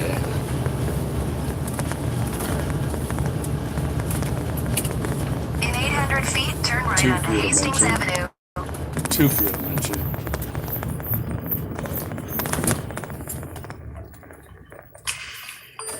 You should reach your destination by 16:30. Hello, sorry, I had a GPS problem, but I'm almost there. Hello? Are you the customer? Yeah, okay. I'm so sorry. I had some GPS problems. Okay. I apologize. I'm probably 10 minutes away. Okay, thanks.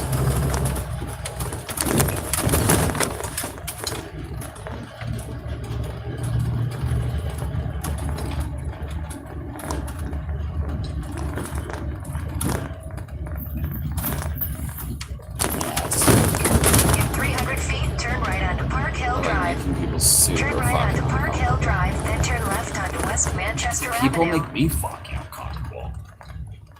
I don't know what to tell you why. Your hypergamy makes me uncomfortable. Well, my whole fucking career got blown up. So I don't have any fucking money, so I'm worthless to women. Turn left onto West Manchester Avenue. I'm kind of like a woman whose fucking looks got disfigured.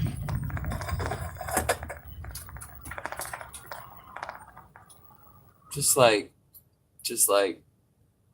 it left me up to Continue the on fucking West penthouse and Manchester just dropped me Avenue like for a half fucking mile. lead weight on her stories. Don't take anything fucking seriously because nobody else is. Don't fucking take anything seriously. Don't take anything seriously because nobody else is. I'm just a blase Hawkeye. Yeah, so I'm just like the meh blase Hawkeye. Really fun, really clever. You sound kind of angry. Do you want to know how much money I have in my bank account today? Hypergamy is extremely real. Oh, it's extremely real. It's extremely real. Ah, dude.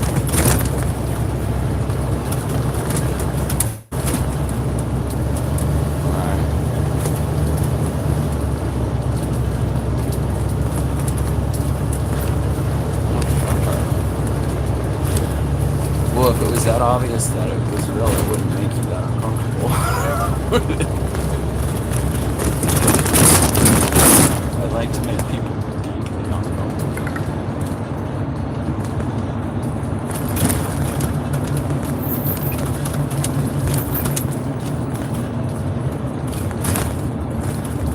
I just wanted to creep out as many people as I possibly could.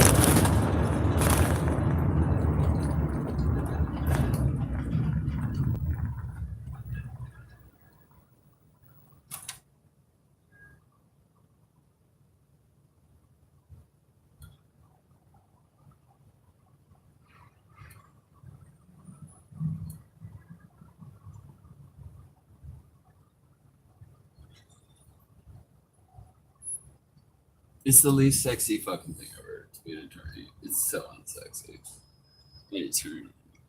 No, you want to be a low-level fucking DJ at the shittiest club in town is way sexier than being an attorney. He's a DJ. That's why I became a DJ. You could have a PhD in piano performance and they would go to fucking sleep.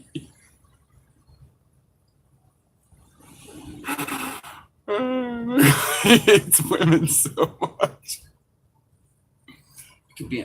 I would just do if I just wanted to fuck girls all. I would just do this on the DL.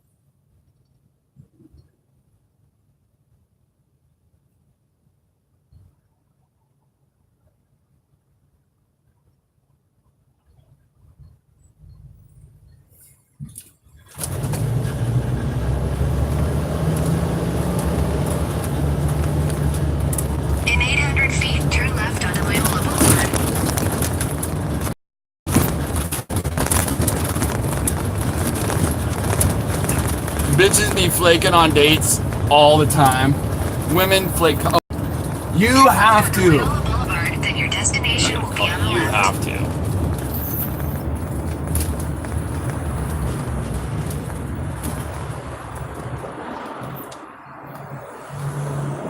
Because I like to make people deeply uncomfortable.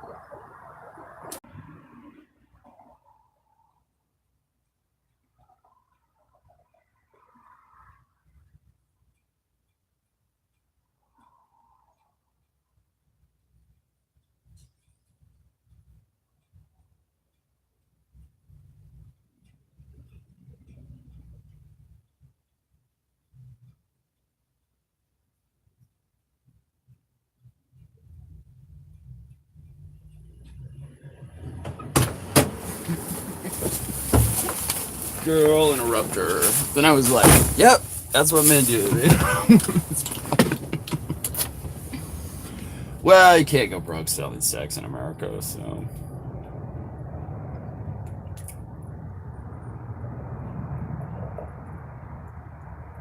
Turn left onto West 85th Street, then turn left onto Fordham Road.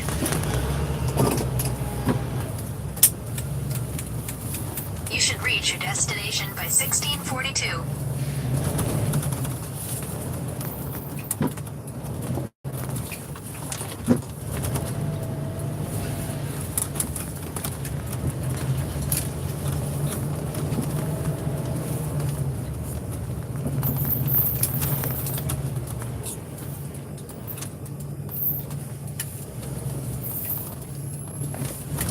Turn right onto West Manchester Avenue. Because I like to make people deeply uncomfortable. It's like, Continue I on don't West really do Manchester that. Avenue for 1.5 miles. My mom watches 5 hours of MSNBC a night. You know what I mean? 5 hours of it a night.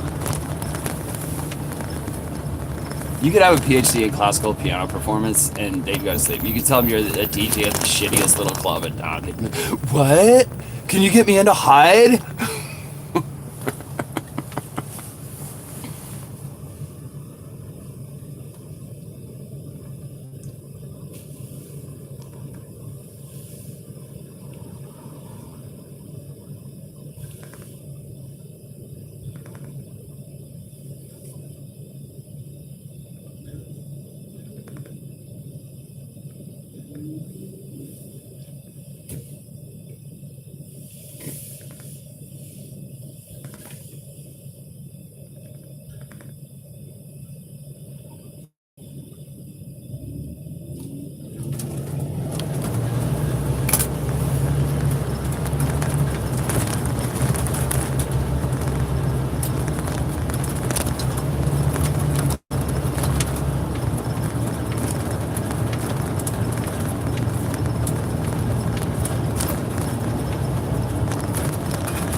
I like to make people deeply uncomfortable.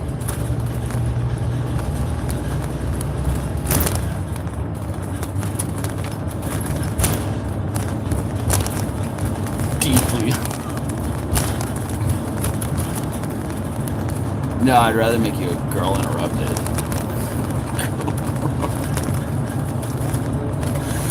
Yeah. Well, it's kind of like calling someone a nigger. Like, if you're a nigga, if you're black, you can call someone a nigga. If you're crazy, like I am, you can fucking be crazy.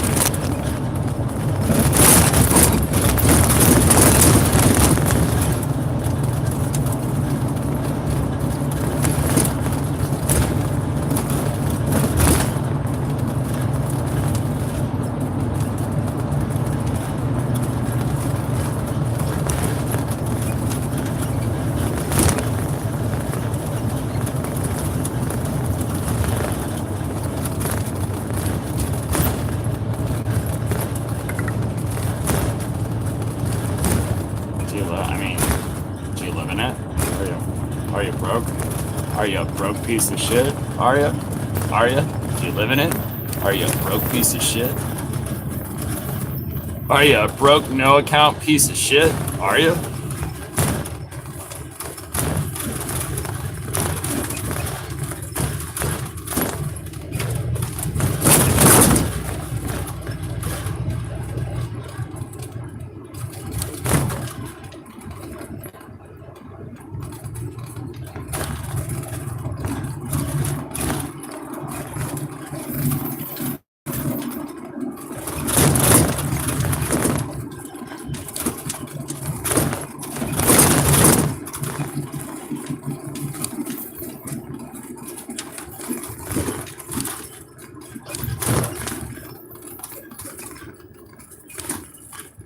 Nah, I just get it.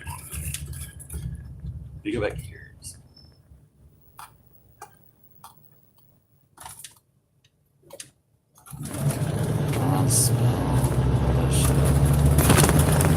Artist, musician, all that shit.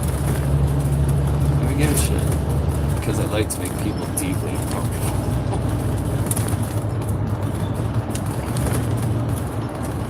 Oh god, at one point they were arresting me for jaywalking.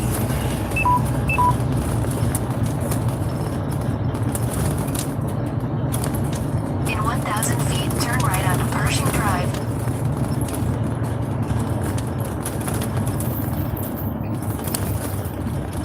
I think that one just got deported. Not really.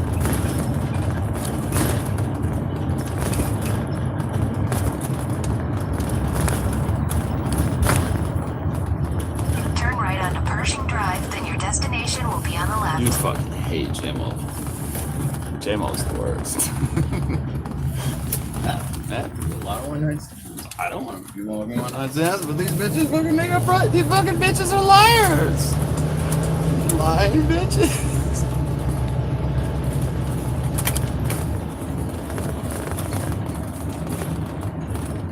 Your destination is on the left. Grown woman liars. Millennial girls. They love how I challenge their worldview. They love that. They love having their world. Millennial girls. They love it. They love having their worldview challenged. They love having their millennial girls because they love having their worldview challenged. They love it.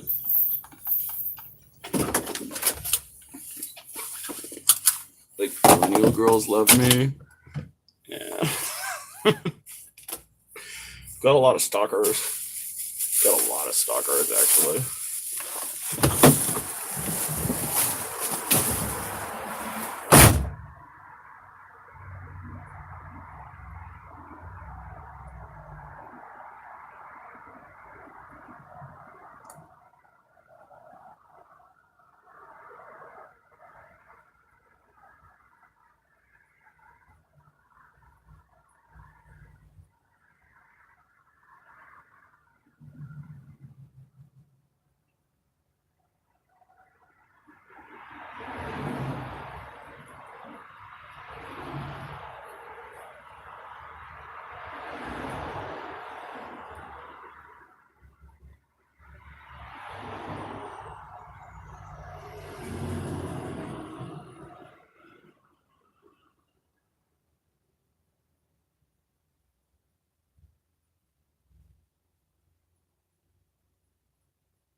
Don't take anything fucking too seriously because no one else is.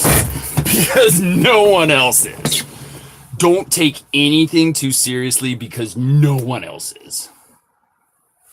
fucking absolutely nobody else is.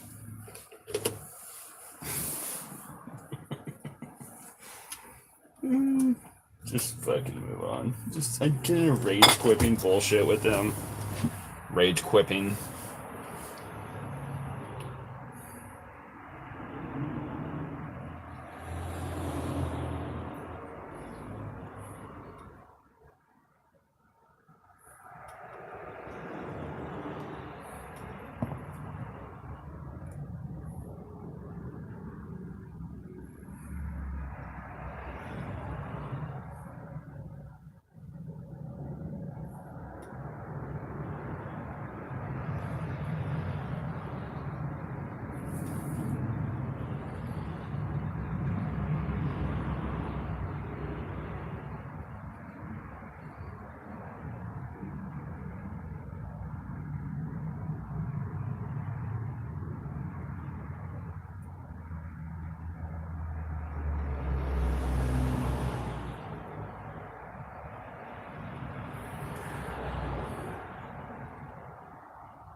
And that's why I became a DJ, because women love nothing more than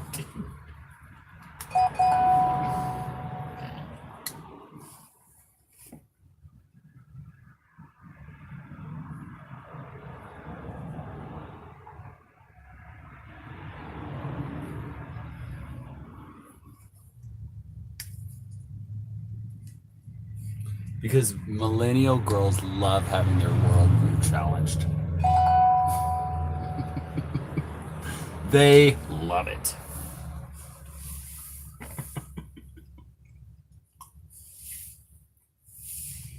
If I just wanted to fuck a bunch of girls on the down low, I'd just be quiet about it.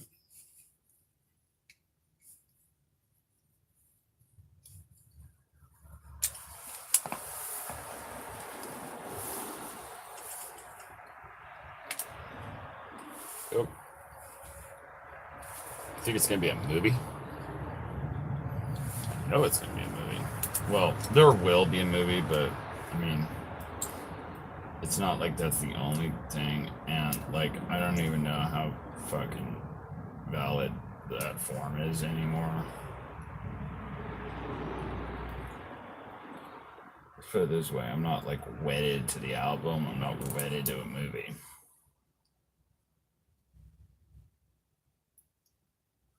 Because I like making people deeply uncomfortable.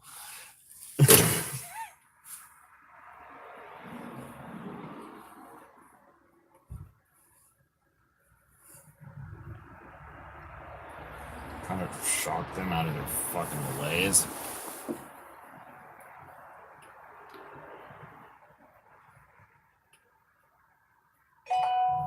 I'm gonna say yes, just to get a big reaction. You know what? I'm gonna say yes just to get a fucking response out of them.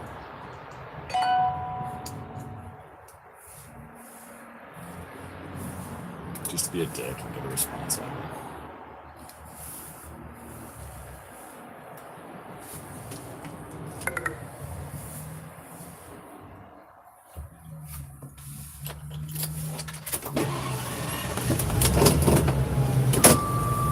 I'm Kurt Cobain. He likes making people super uncomfortable.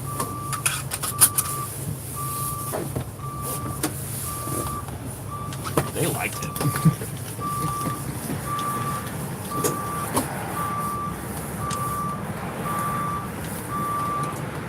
How much he likes making people super uncomfortable.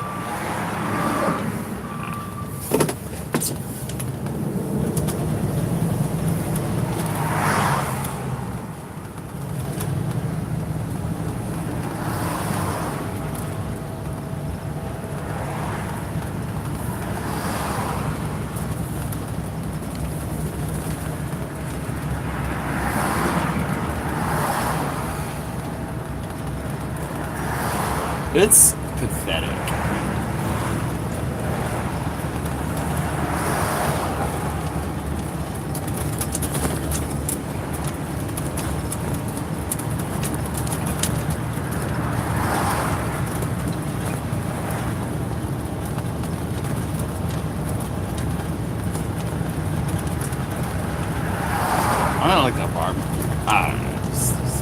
talk to Siri.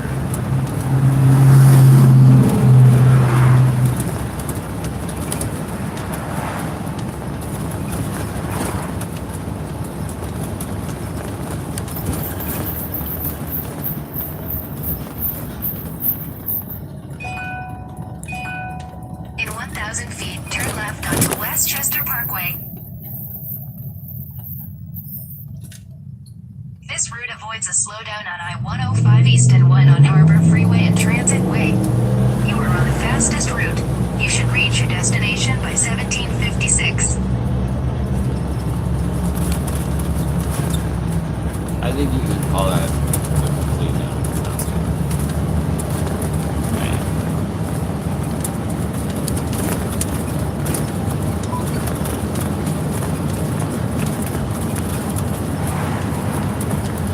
Turn left onto Westchester Parkway.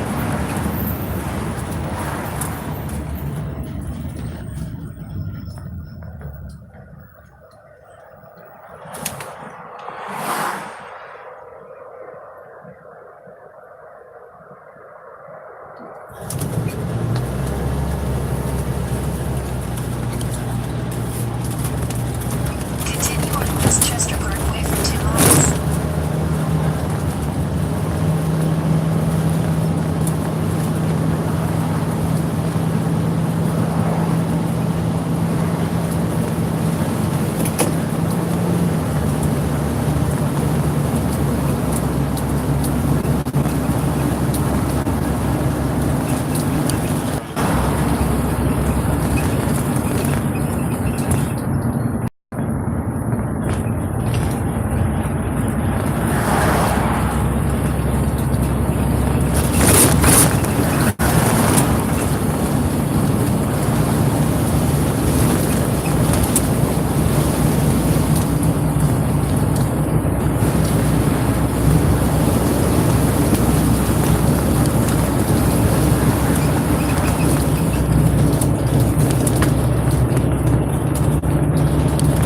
I was like, man, oh, so now you're familiar with my YouTube channels.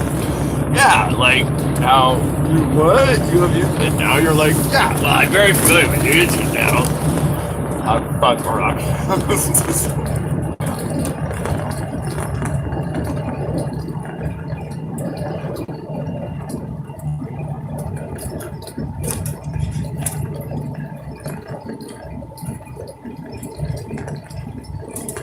Emma, I think her name's Emma. Yes. Is she gonna confirm?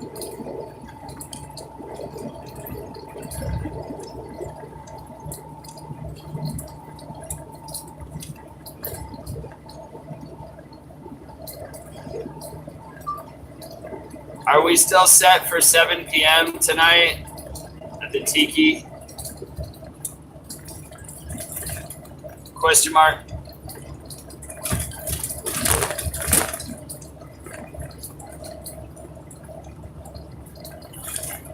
Bitch will be married by fucking.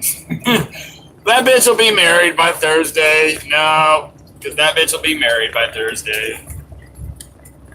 Ain't gonna do that.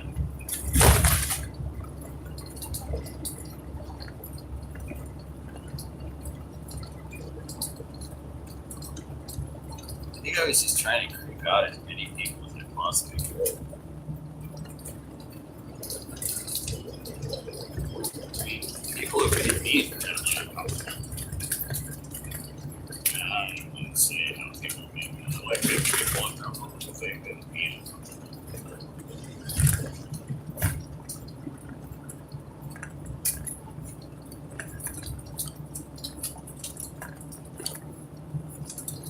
I'm not passionate about it.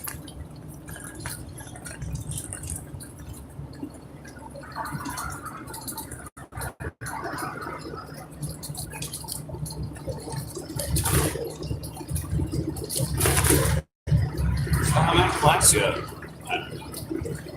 In a quarter mile, use any lane and turn slightly left onto Latera.